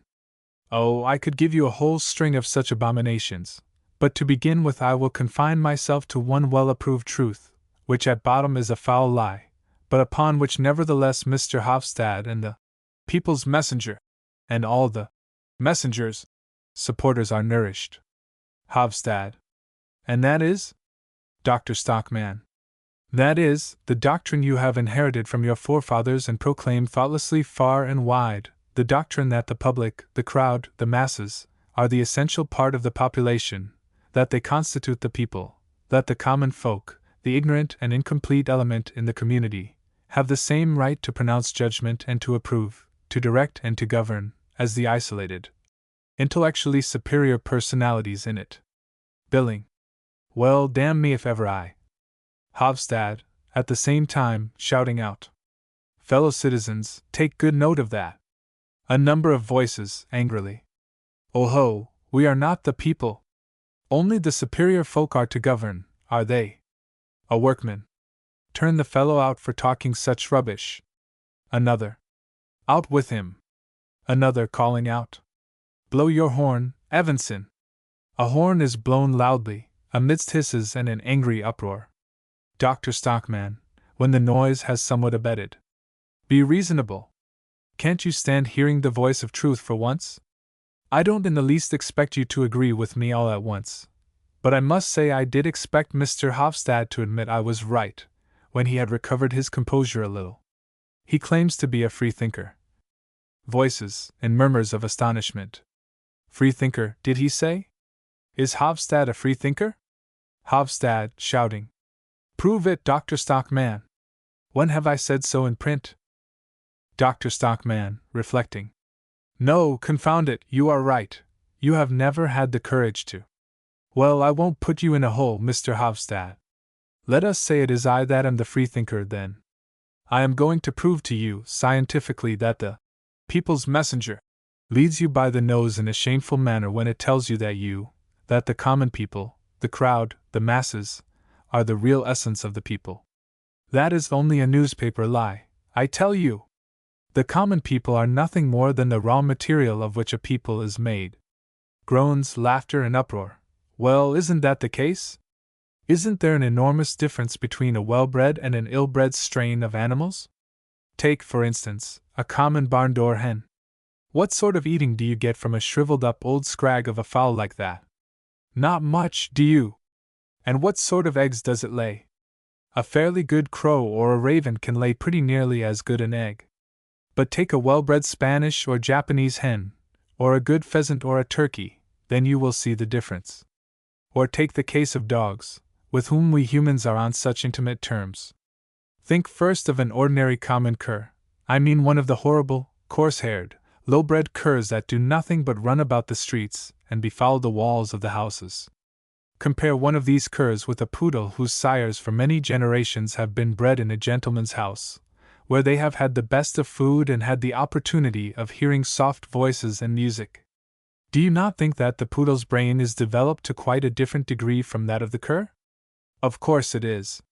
It is puppies of well-bred poodles like that showmen train to do incredibly clever tricks, things that a common cur could never learn to do even if it stood on its head. Uproar and mocking cries. A citizen calls out, "Are you going to make out we are dogs, now?" Another citizen, "We are not animals, Doctor." Dr. Stockman, "Yes, but bless my soul, we are, my friend. It is true we are the finest animals anyone could wish for, but, even among us, exceptionally fine animals are rare. There is a tremendous difference between poodlemen and curmen. And the amusing part of it is that Mr. Hofstad quite agrees with me as long as it is a question of four-footed animals." Hofstad, "Yes, it is true enough as far as they are concerned." Dr. Stockman, "Very well. But as soon as I extend the principle and apply it to two-legged animals, Mr. Hofstad stops short. He no longer dares to think independently, or to pursue his ideas to their logical conclusion, so he turns the whole theory upside down and proclaims in the People's Messenger that it is the barn-door hens and street curs that are the finest specimens in the menagerie. But that is always the way, as long as a man retains the traces of common origin and has not worked his way up to intellectual distinction. Hofstad, "I lay no claim to any sort of distinction. I am the son of humble country folk, and I am proud that the stock I come from is rooted deep among the common people he insults." Voices, "Bravo, Hofstad! Bravo! Bravo!" Dr. Stockman, "The kind of common people I mean are not only to be found low down in the social scale. They crawl and swarm all around us, even in the highest social positions. You have only to look at your own fine, distinguished mayor. My brother Peter is every bit as plebeian as anyone that walks in two shoes." Laughter and hisses. Peter Stockman, "I protest against personal allusions of this kind." Dr. Stockman, imperturbably, "And that not because he is like myself, descended from some old rascal of a pirate from Pomerania or thereabouts, because that is who we are descended from." Peter Stockman, "An absurd legend." "I deny it." Dr. Stockman, "But because he thinks what his superiors think, and holds the same opinions as they. People who do that are, intellectually speaking, common people, and that is why my magnificent brother Peter is in reality so very far from any distinction, and consequently also so far from being liberal-minded." Peter Stockman, "Mr. Chairman." Hofstad, "So it is only the distinguished men that are liberal-minded in this country? We are learning something quite new." Laughter. Dr. Stockman, "Yes, that is part of my new discovery too. And another part of it is that broad-mindedness is almost precisely the same thing as morality. That is why I maintain that it is absolutely inexcusable in the People's Messenger to proclaim, day in and day out, the false doctrine that it is the masses, the crowd, the compact majority, that have the monopoly of broad-mindedness and morality, and that vice and corruption and every kind of intellectual depravity are the result of culture, just as all the filth that is draining into our baths is the result of the tanneries up at Melito." Uproar and interruptions. Dr. Stockman is undisturbed, and goes on, carried away by his ardor, with a smile, "And yet this same People's Messenger can go on preaching that the masses ought to be elevated to higher conditions of life. But bless my soul, if the messenger's teaching is to be depended upon, this very raising up the masses would mean nothing more or less than setting them straightway upon the paths of depravity. Happily, the theory that culture demoralizes is only an old falsehood that our forefathers believed in, and we have inherited. No, it is ignorance, poverty, ugly conditions of life, that do the devil's work.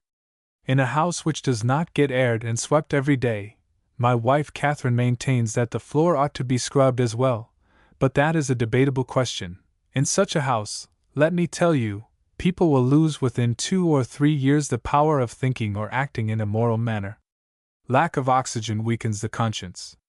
And there must be a plentiful lack of oxygen in very many houses in this town, I should think, judging from the fact that the whole compact majority can be unconscientious enough to wish to build the town's prosperity on a quagmire of falsehood and deceit. Aslaxon. We cannot allow such a grave accusation to be flung at a citizen community. A citizen. I move that the chairman direct the speaker to sit down. Voices angrily. Hear, hear. Quite right. Make him sit down. Dr. Stockman, losing his self-control. Then I will go and shout the truth at every street corner. I will write it in other towns' newspapers. The whole country shall know what is going on here. Hofstad. It almost seems as if Dr. Stockman's intention were to ruin the town. Dr. Stockman. Yes, my native town is so dear to me that I would rather ruin it than see it flourishing upon a lie. Aslaxon. This is really serious. Uproar and cat calls Mrs. Stockman coughs, but to no purpose. Her husband does not listen to her any longer. Hofstad, shouting above the din. A man must be a public enemy to wish to ruin a whole community. Dr. Stockman, with growing fervor. What does the destruction of a community matter, if it lives on lies? It ought to be razed to the ground. I tell you, all who live by lies ought to be exterminated like vermin. You will end by infecting the whole country. You will bring about such a state of things that the whole country will deserve to be ruined.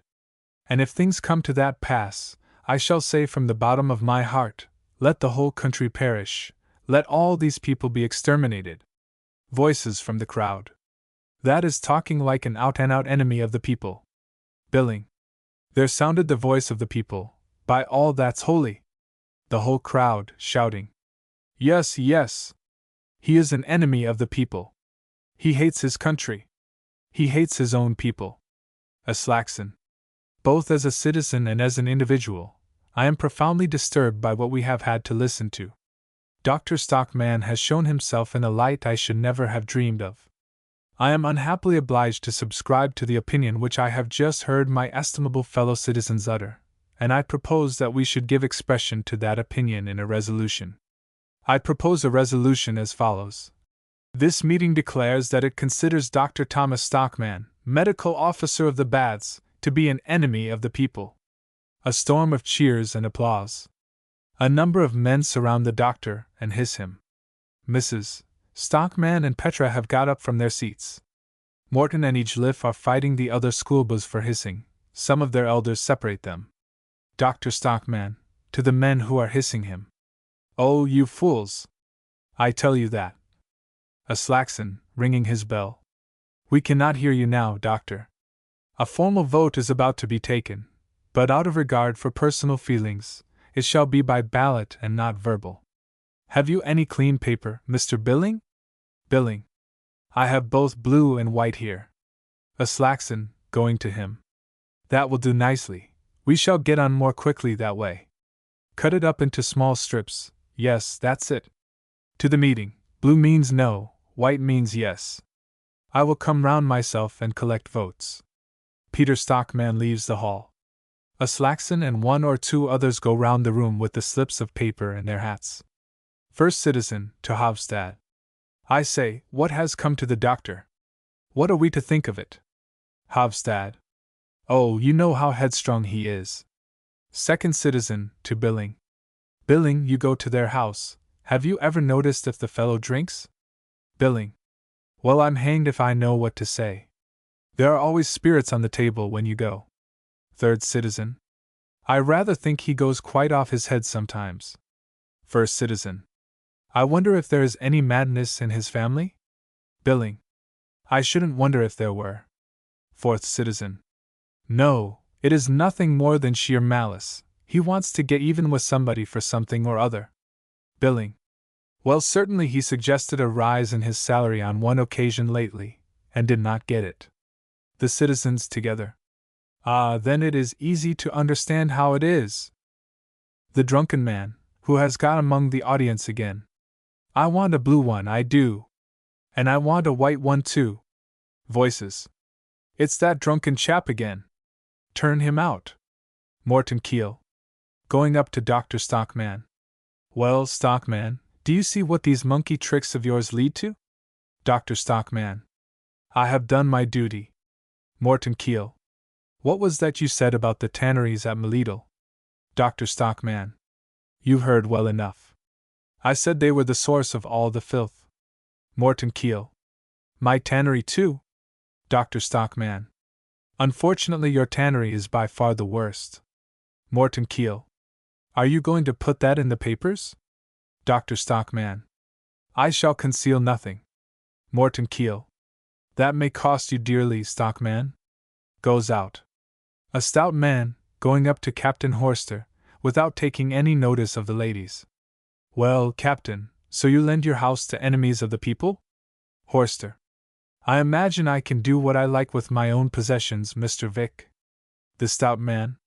Then you can have no objection to my doing the same with mine. Horster. What do you mean, sir? The stout man. You shall hear from me in the morning. Turns his back on him and moves off. Petra. Was that not your owner, Captain Horster? Horster. Yes, that was Mr. Vic, the shipowner. A Slackson, with the voting papers in his hands, gets up onto the platform and rings his bell. Gentlemen, allow me to announce the result. By the votes of every one here except one person. A young man. That is the drunk chap. A Slackson.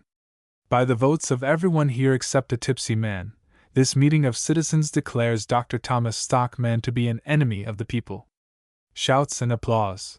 3 cheers for our ancient and honorable citizen community. Renewed applause. 3 cheers for our able and energetic mayor, who has so loyally suppressed the promptings of family feeling. Cheers. The meeting is dissolved. Gets down. Billing. 3 cheers for the chairman. The whole crowd. 3 cheers for a Slackson. Hurrah! Dr. Stockman. My hat and coat, Petra.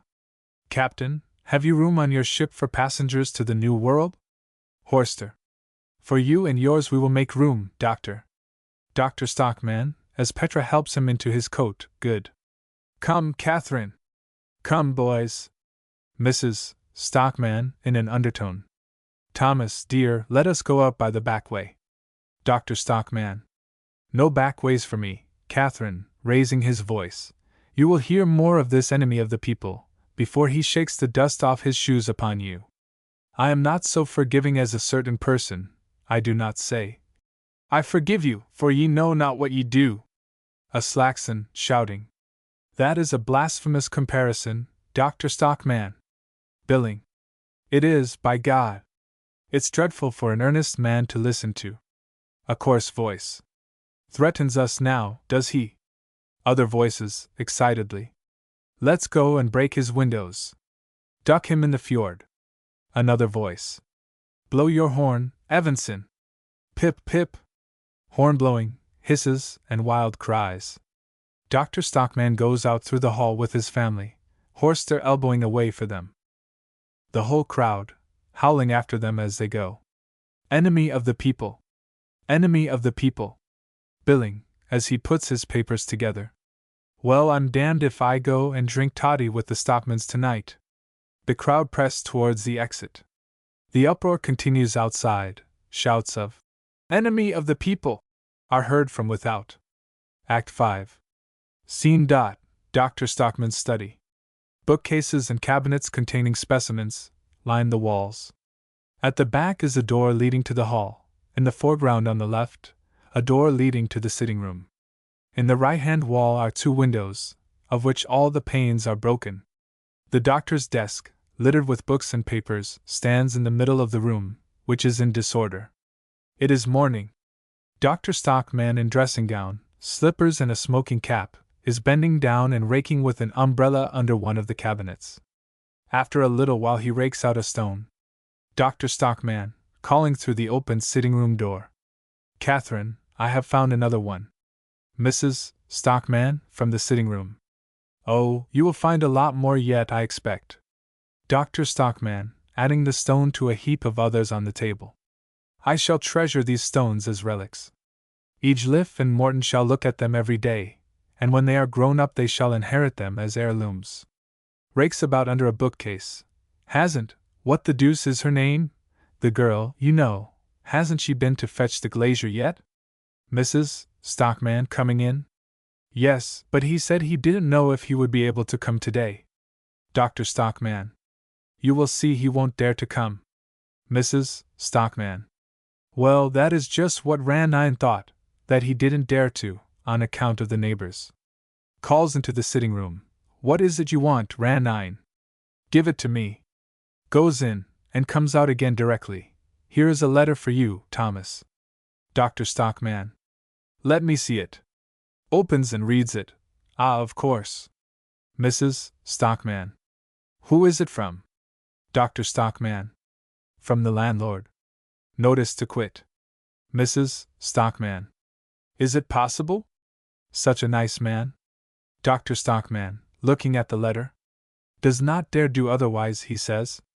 Doesn't like doing it, but dare not do otherwise, on account of his fellow citizens, out of regard for public opinion. Is in a dependent position, dares not offend certain influential men. Mrs. Stockman. There, you see, Thomas. Dr. Stockman. Yes, I see well enough. The whole lot of them in the town are cowards. Not a man among them dares do anything for fear of the others. Throws the letter onto the table. But it doesn't matter to us, Catherine. We are going to sail away to the New World, and… Mrs. Stockman. But, Thomas, are you sure we are well advised to take this step? Dr. Stockman. Are you suggesting that I should stay here, where they have pilloried me as an enemy of the people, branded me, broken my windows? And just look here, Catherine, they have torn a great rent in my black trousers too. Mrs. Stockman. Oh dear, and they are the best pair you have got. Dr. Stockman. You should never wear your best trousers when you go out to fight for freedom and truth. It is not that I care so much about the trousers, you know. You can always sew them up again for me. But that the common herd should dare to make this attack on me, as if they were my equals, that is what I cannot, for the life of me, swallow. Mrs. Stockman. There is no doubt they have behaved very ill toward you, Thomas. But is that sufficient reason for our leaving our native country for good and all? Dr. Stockman. If we went to another town, do you suppose we should not find the common people just as insolent as they are here? Depend upon it, there is not much to choose between them. Oh, well, let the curs snap, that is not the worst part of it. The worst is that, from one end of this country to the other, every man is the slave of his party. Although, as far as that goes, I dare say it is not much better in the free West either. The compact majority, and liberal public opinion, and all that infernal old bag of tricks are probably rampant there too. But their things are done on a larger scale, you see. They may kill you, but they won't put you to death by slow torture. They don't squeeze a free man's soul in a vice, as they do here. And if need be, one can live in solitude. Walks up and down. If only I knew where there was a virgin forest, or a small South Sea island for sale, cheap. Mrs. Stockman.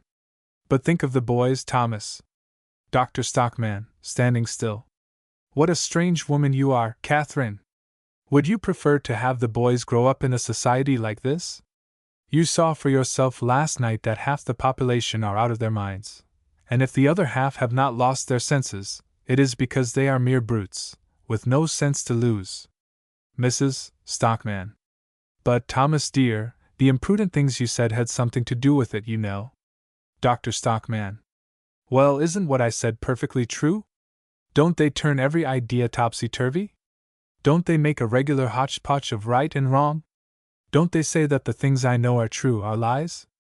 The craziest part of it all is the fact of these liberals, men of full age, going about in crowds imagining that they are the broad-minded party. Did you ever hear anything like it, Catherine? Mrs. Stockman. Yes, it's mad enough of them, certainly, but Petra comes in from the sitting room. Back from school already? Petra. Yes. I have been given notice of dismissal. Mrs. Stockman. Dismissal? Dr. Stockman. You too? Petra. Mrs. Busk gave me my notice, so I thought it was best to go at once. Dr. Stockman. You were perfectly right, too. Mrs. Stockman. Who would have thought Mrs. Busk was a woman like that? Petra. Mrs. Busk isn't a bit like that, Mother.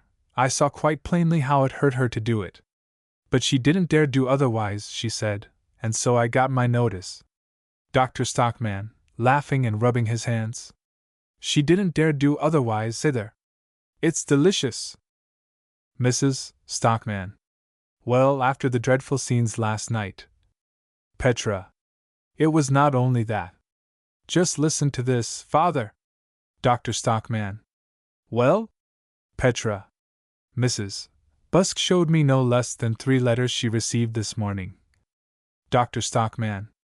Anonymous, I suppose? Petra. Yes. Dr. Stockman. Yes, because they didn't dare to risk signing their names, Catherine. Petra. And 2 of them were to the effect that a man, who has been our guest here, was declaring last night at the club that my views on various subjects are extremely emancipated. Dr. Stockman. You did not deny that, I hope? Petra. No, you know I wouldn't. Mrs. Busk's own views are tolerably emancipated, when we are alone together, but now that this report about me is being spread, she dare not keep me on any longer. Mrs. Stockman. And someone who had been a guest of ours. That shows you the return you get for your hospitality, Thomas. Dr. Stockman. We won't live in such a disgusting hole any longer. Pack up as quickly as you can, Catherine. The sooner we can get away, the better. Mrs. Stockman. Be quiet. I think I hear someone in the hall. See who it is, Petra. Petra opening the door. Oh, it's you, Captain Horster. Do come in. Horster coming in. Good morning. I thought I would just come in and see how you were. Dr. Stockman, shaking his hand. Thanks, that is really kind of you. Mrs. Stockman. And thank you, too, for helping us through the crowd, Captain Horster. Petra. How did you manage to get home again? Horster. Oh, somehow or other. I am fairly strong, and there is more sound than fury about these folk. Dr. Stockman. Yes, isn't their swinish cowardice astonishing? Look here, I will show you something. There are all the stones they have thrown through my windows. Just look at them. I'm hanged if there are more than 2 decently large bits of hard stone in the whole heap. The rest are nothing but gravel, wretched little things. And yet they stood out there bawling and swearing that they would do me some violence. But as for doing anything, you don't see much of that in this town. Horster. Just as well for you this time, Doctor. Dr. Stockman. True enough. But it makes one angry all the same, because if some day it should be a question of a national fight in real earnest, you will see that public opinion will be in favor of taking to one's heels, and the compact majority will turn tail like a flock of sheep, Captain Horster. That is what is so mournful to think of. It gives me so much concern, that. No, devil take it, it is ridiculous to care about it. They have called me an enemy of the people, so an enemy of the people let me be. Mrs. Stockman.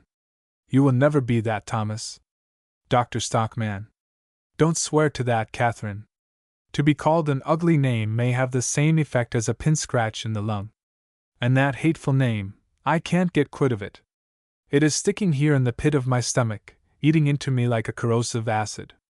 And no magnesia will remove it. Petra. Bah, you should only laugh at them, Father. Horster. They will change their minds some day, Doctor. Mrs. Stockman. Yes, Thomas, as sure as you are standing here. Dr. Stockman. Perhaps, when it is too late. Much good may it do them.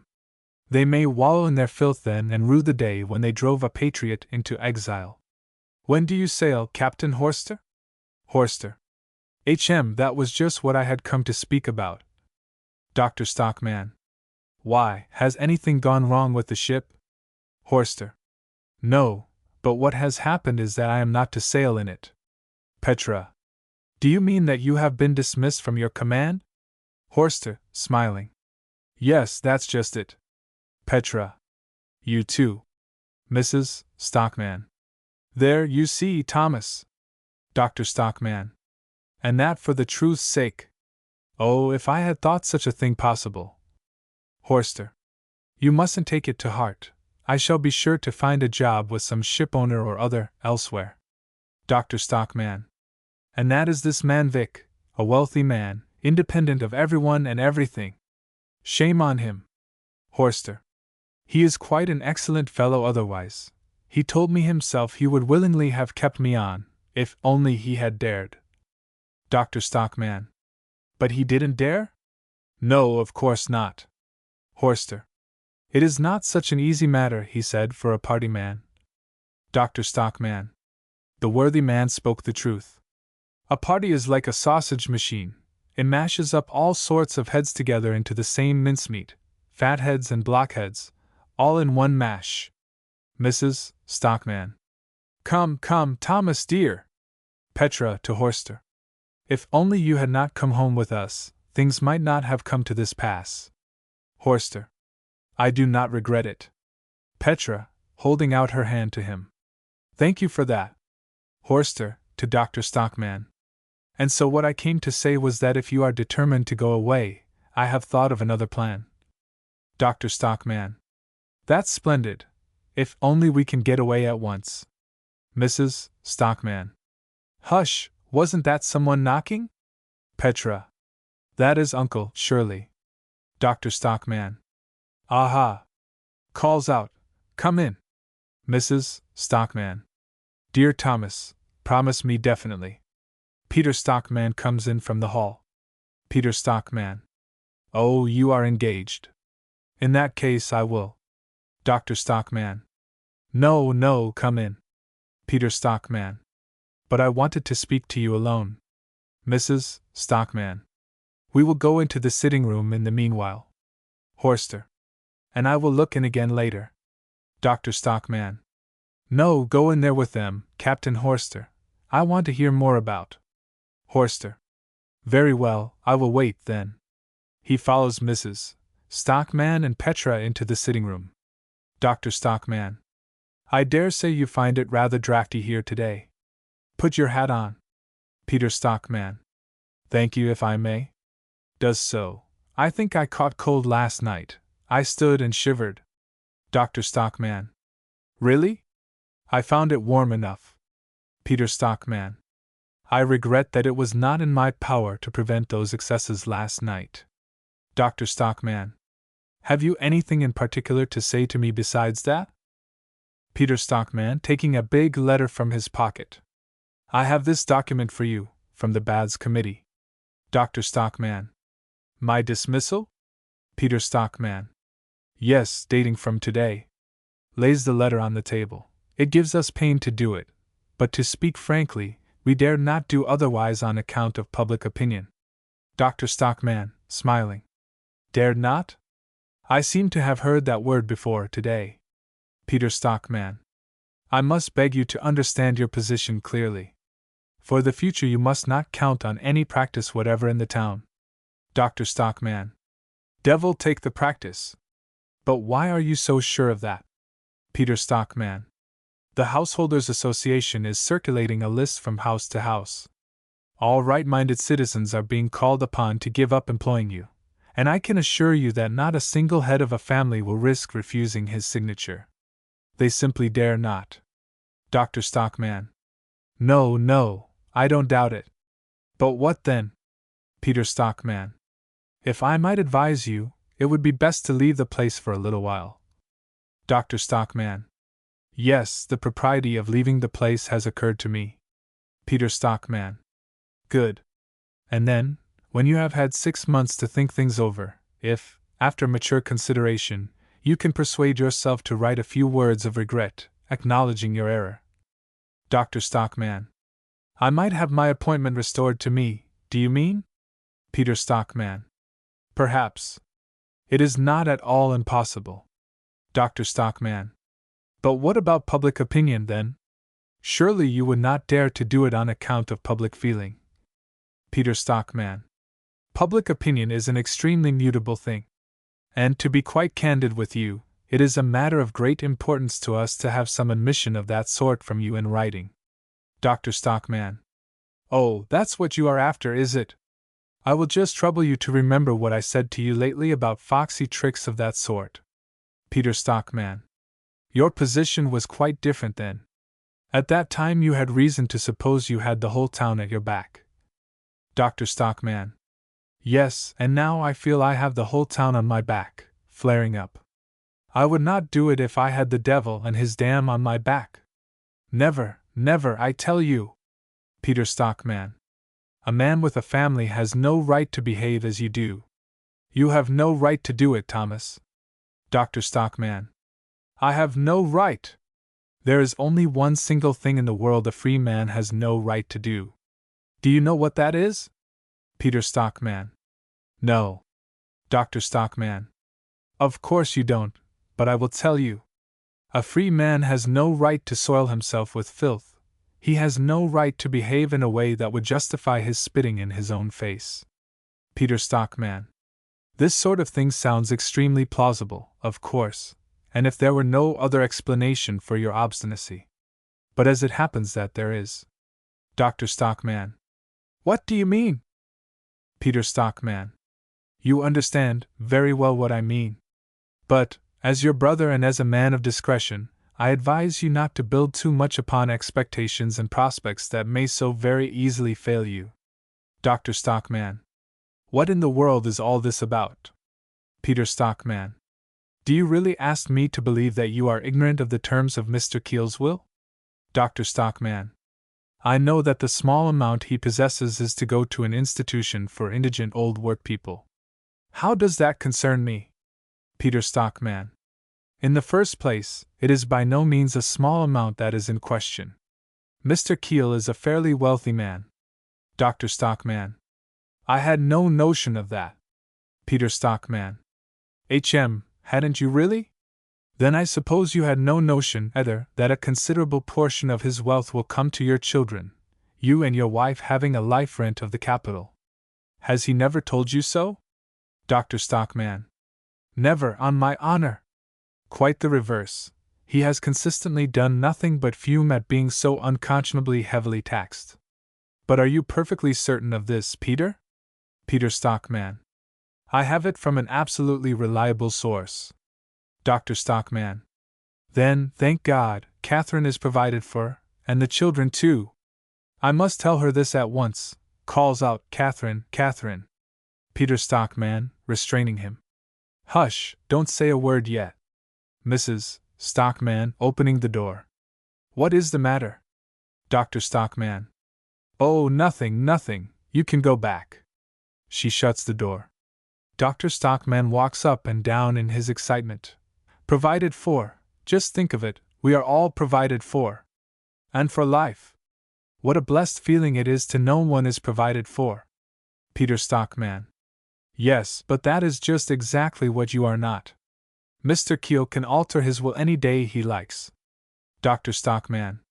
But he won't do that, my dear Peter. The Badger is much too delighted at my attack on you and your wise friends. Peter Stockman starts and looks intently at him. Ah, that throws a light on various things. Dr. Stockman. What things? Peter Stockman.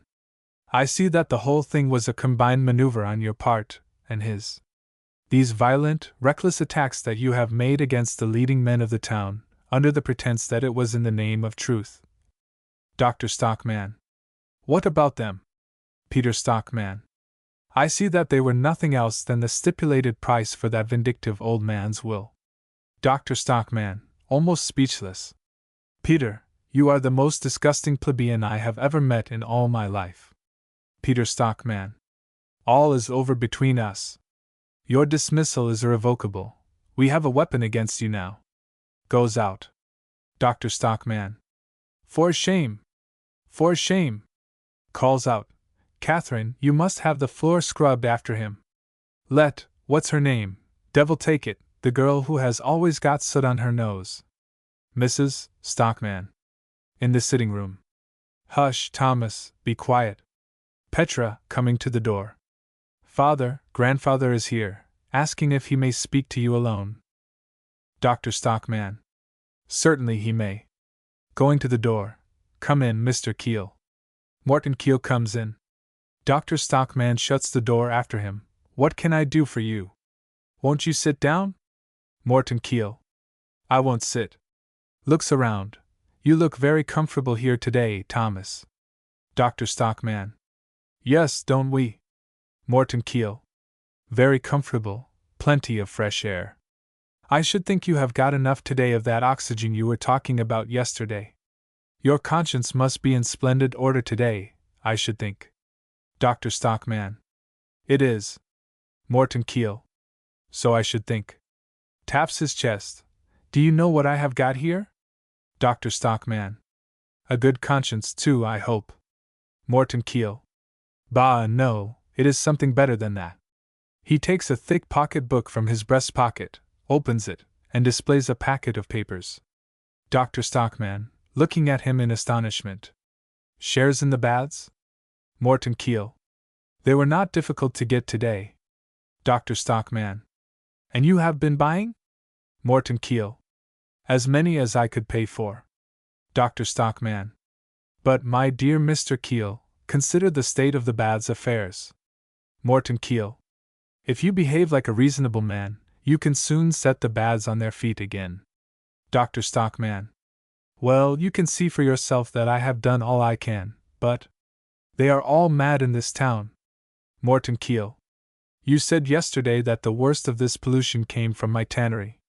If that is true, then my grandfather and my father before me, and I myself, for many years past, have been poisoning the town like 3 destroying angels. Do you think I am going to sit quiet under that reproach? Dr. Stockman. Unfortunately, I am afraid you will have to. Morton Keel. No, thank you. I am jealous of my name and reputation. They call me the Badger, I am told. A badger is a kind of pig, I believe, but I am not going to give them the right to call me that. I mean to live and die a clean man. Dr. Stockman. And how are you going to set about it? Morton Keel. You shall cleanse me, Thomas. Dr. Stockman. I? Morton Keel. Do you know what money I have bought these shares with? No, of course you can't know, but I will tell you. It is the money that Catherine and Petra and the boys will have when I am gone. Because I have been able to save a little bit after all, you know. Dr. Stockman, flaring up. And you have gone and taken Catherine's money for this? Morton Keel. Yes, the whole of the money is invested in the baths now. And now I just want to see whether you are quite stark, staring mad, Thomas. If you still make out that these animals and other nasty things of that sort come from my tannery, it will be exactly as if you were to flay broad strips of skin from Catherine's body, and Petra's, and the boys', and no decent man would do that, unless he were mad. Dr. Stockman, walking up and down. Yes, but I am mad, I am mad. Morton Keel. You cannot be so absurdly mad as all that, when it is a question of your wife and children. Dr. Stockman, standing still in front of him. Why couldn't you consult me about it, before you went and bought all that trash? Morton Keel. What is done cannot be undone. Dr. Stockman walks about uneasily. If only I were not so certain about it. But I am absolutely convinced that I am right. Morton Keel, weighing the pocket book in his hand. If you stick to your mad idea, this won't be worth much, you know. Puts the pocket book in his pocket. Dr. Stockman. But, hang it all! It might be possible for science to discover some prophylactic, I should think, or some antidote of some kind. Morton Keel.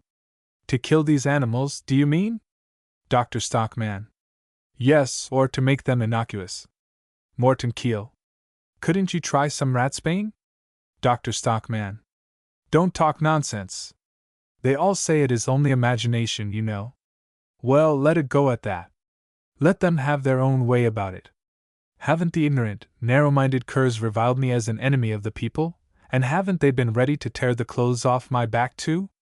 Morton Keel. And broken all your windows to pieces. Dr. Stockman. And then there is my duty to my family. I must talk it over with Catherine. She is great on those things. Morton Keel. That is right. Be guided by a reasonable woman's advice. Dr. Stockman, advancing towards him. To think you could do such a preposterous thing. Risking Catherine's money in this way, and putting me in such a horribly painful dilemma. When I look at you, I think I see the devil himself. Morton Keel. Then I had better go. But I must have an answer from you before 2 o'clock, yes or no. If it is no, the shares go to a charity, and that this very day. Dr. Stockman. And what does Catherine get? Morton Keel. Not a halfpenny. The door leading to the hall opens, and Hofstad and Aslaxon make their appearance. Look at those two. Dr. Stockman, staring at them. What the devil? Have you actually the face to come into my house? Hofstad. Certainly. Aslaxon. We have something to say to you, you see. Morton Keel, in a whisper. Yes or no, before 2 o'clock. Aslaxon, glancing at Hofstad. Aha! Morton Keel goes out. Dr. Stockman. Well, what do you want with me? Be brief. Hofstad. I can quite understand that you are annoyed with us for our attitude at the meeting yesterday. Dr. Stockman. Attitude, do you call it? Yes, it was a charming attitude. I call it weak, womanish, damnably shameful. Hofstad. Call it what you like, we could not do otherwise. Dr. Stockman. You dared not do otherwise, isn't that it? Hofstad. Well, if you like to put it that way. Aslaxon. But why did you not let us have word of it beforehand, just a hint to Mr. Hofstad or to me? Dr. Stockman. A hint? Of what? Aslaxon. Of what was behind it all. Dr. Stockman. I don't understand you in the least. Aslaxon, with a confidential nod. Oh yes, you do, Dr. Stockman. Hofstad. It is no good making a mystery of it any longer. Dr. Stockman, looking first at one of them and then at the other. What the devil do you both mean? Aslaxon.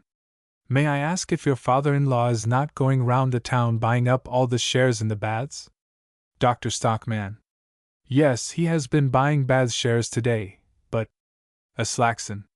It would have been more prudent to get someone else to do it, someone less nearly related to you.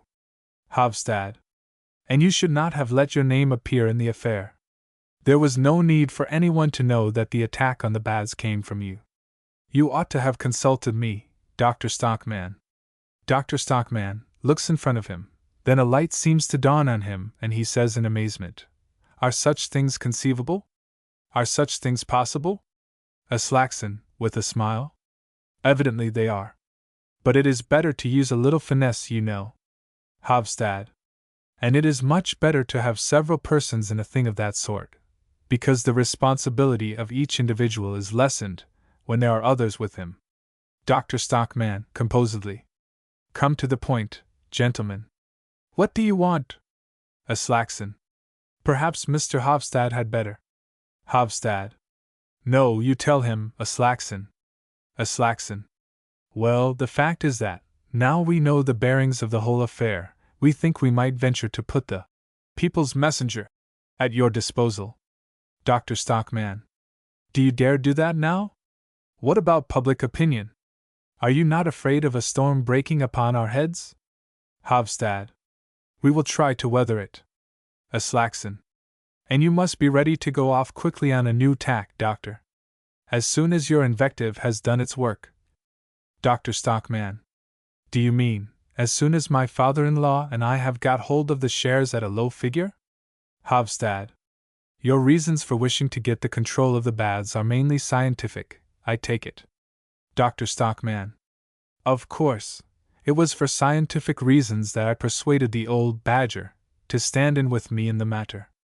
So we will tinker at the conduit pipes a little, and dig up a little bit of the shore, and it shan't cost the town a sixpence.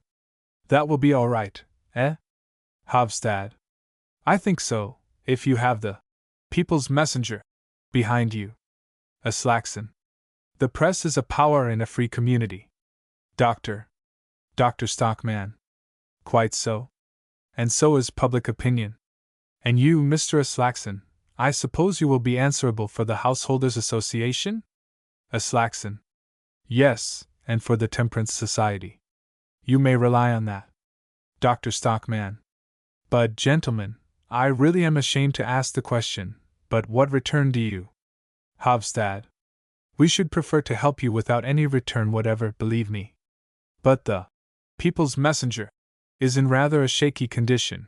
It doesn't go really well, and I should be very unwilling to suspend the paper now, when there is so much work to do here in the political way. Dr. Stockman. Quite so. That would be a great trial to such a friend of the people as you are. Flares up. But I am an enemy of the people, remember. Walks about the room. Where have I put my stick? Where the devil is my stick? Hovstad. What's that? Aslaxon. Surely you never mean. Dr. Stockman, standing still. And suppose I don't give you a single penny of all I get out of it? Money is not very easy to get out of us rich folk, please to remember. Hovstad. And you please to remember that this affair of the shares can be represented in two ways. Dr. Stockman. Yes, and you are just the man to do it. If I don't come to the rescue of the People's Messenger, you will certainly take an evil view of the affair. You will hunt me down, I can well imagine, pursue me, try to throttle me as a dog does a hare. Hovstad. It is a natural law. Every animal must fight for its own livelihood. Aslaxon. And get its food where it can, you know. Dr. Stockman, walking about the room. Then you go and look for yours in the gutter, because I am going to show you which is the strongest animal of us three. Finds an umbrella and brandishes it above his head. Ah, now! Hovstad. You are surely not going to use violence. Aslaxon. Take care what you are doing with that umbrella. Dr. Stockman. Out of the window with you, Mr. Hovstad. Hovstad, edging to the door. Are you quite mad? Dr. Stockman. Out of the window, Mr. Aslaxon. Jump, I tell you. You will have to do it, sooner or later. Aslaxon, running round the writing table. Moderation, doctor. I am a delicate man, I can stand so little, calls out, help, help. Mrs. Stockman, Petra and Horster come in from the sitting room. Mrs. Stockman. Good gracious, Thomas. What is happening? Dr. Stockman, brandishing the umbrella. Jump out, I tell you. Out into the gutter. Hovstad. An assault on an unoffending man. I call you to witness, Captain Horster. Hurries out through the hall. Aslaxon, irresolutely. If only I knew the way about here. Steals out through the sitting room. Mrs. Stockman, holding her husband back. Control yourself, Thomas. Dr. Stockman, throwing down the umbrella. Upon my soul, they have escaped after all. Mrs. Stockman. What did they want you to do? Dr. Stockman. I will tell you later on. I have something else to think about now. Goes to the table and writes something on a calling card. Look there, Catherine. What is written there? Mrs. Stockman. 3 big no's. What does that mean? Dr. Stockman. I will tell you that too later on. Holds out the card to Petra. There, Petra. Tell Sooty Face to run over to the Badgers. With that, as quick as she can. Hurry up. Petra takes the card and goes out to the hall. Dr. Stockman. Well, I think I have had a visit from every one of the devil's messengers today. But now I am going to sharpen my pen till they can feel its point. I shall dip it in venom and gall. I shall hurl my inkpot at their heads. Mrs. Stockman. Yes, but we are going away, you know, Thomas. Petra comes back. Dr. Stockman. Well? Petra. She has gone with it. Dr. Stockman. Good. Going away, did you say? No, I'll be hanged if we are going away. We are going to stay where we are, Catherine. Petra. Stay here? Mrs. Stockman. Here in the town? Dr. Stockman. Yes, here. This is the field of battle. This is where the fight will be. This is where I shall triumph. As soon as I have had my trousers sewn up, I shall go out and look for another house. We must have a roof over our heads for the winter. Horster. That you shall have in my house. Dr. Stockman. Can I? Horseer. Yes, quite well. I have plenty of room, and I am almost never at home. Mrs. Stockman. How good of you, Captain Horster. Petra. Thank you. Dr. Stockman, grasping his hand. Thank you. That is one trouble over. Now I can set to work in earnest at once. There is an endless amount of things to look through here, Catherine. Luckily I shall have all my time at my disposal, because I have been dismissed from the baths, you know. Mrs. Stockman, with a sigh. Oh yes, I expected that. Dr. Stockman. And they want to take my practice away from me too. Let them. I have got the poor people to fall back upon, anyway, those that don't pay anything, and, after all, they need me most, too. But, by Jove, they will have to listen to me. I shall preach to them in season and out of season, as it says somewhere. Mrs. Stockman. But, dear Thomas, I should have thought events had showed you what use it is to preach. Dr. Stockman. You are really ridiculous, Catherine. Do you want me to let myself be beaten off the field by public opinion and the compact majority and all that devilry? No, thank you. And what I want to do is so simple and clear and straightforward.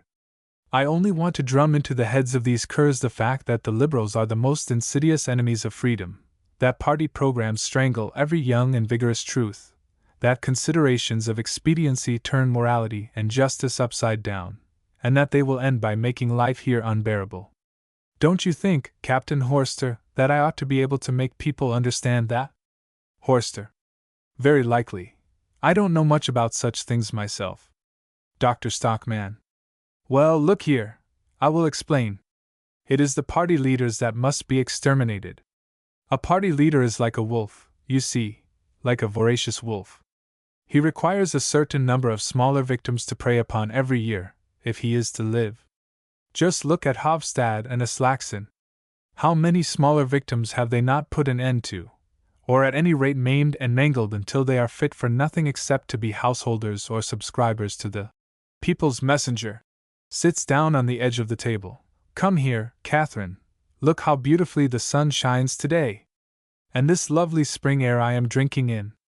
Mrs. Stockman.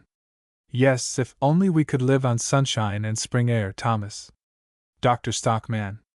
Oh, you will have to pinch and save a bit, then we shall get along. That gives me very little concern. What is much worse is, that I know of no one who is liberal-minded and high-minded enough to venture to take up my work after me. Petra. Don't think about that, father. You have plenty of time before you dot. Hello, here are the boys already. Edgeliffe and Morton come in from the sitting-room. Mrs. Stockman. Have you got a holiday? Morton. No, but we were fighting with the other boys between lessons. Edgeliffe. That isn't true. It was the other boys were fighting with us. Morton. Well, and then Mr. Rorland said we had better stay at home for a day or two. Dr. Stockman, snapping his fingers and getting up from the table. I have it, by Jove! You shall never set foot in the school again. The boys. No more school. Mrs. Stockman. But Thomas. Dr. Stockman. Never, I say. I will educate you myself, that is to say, you shan't learn a blessed thing. Morton. Hooray!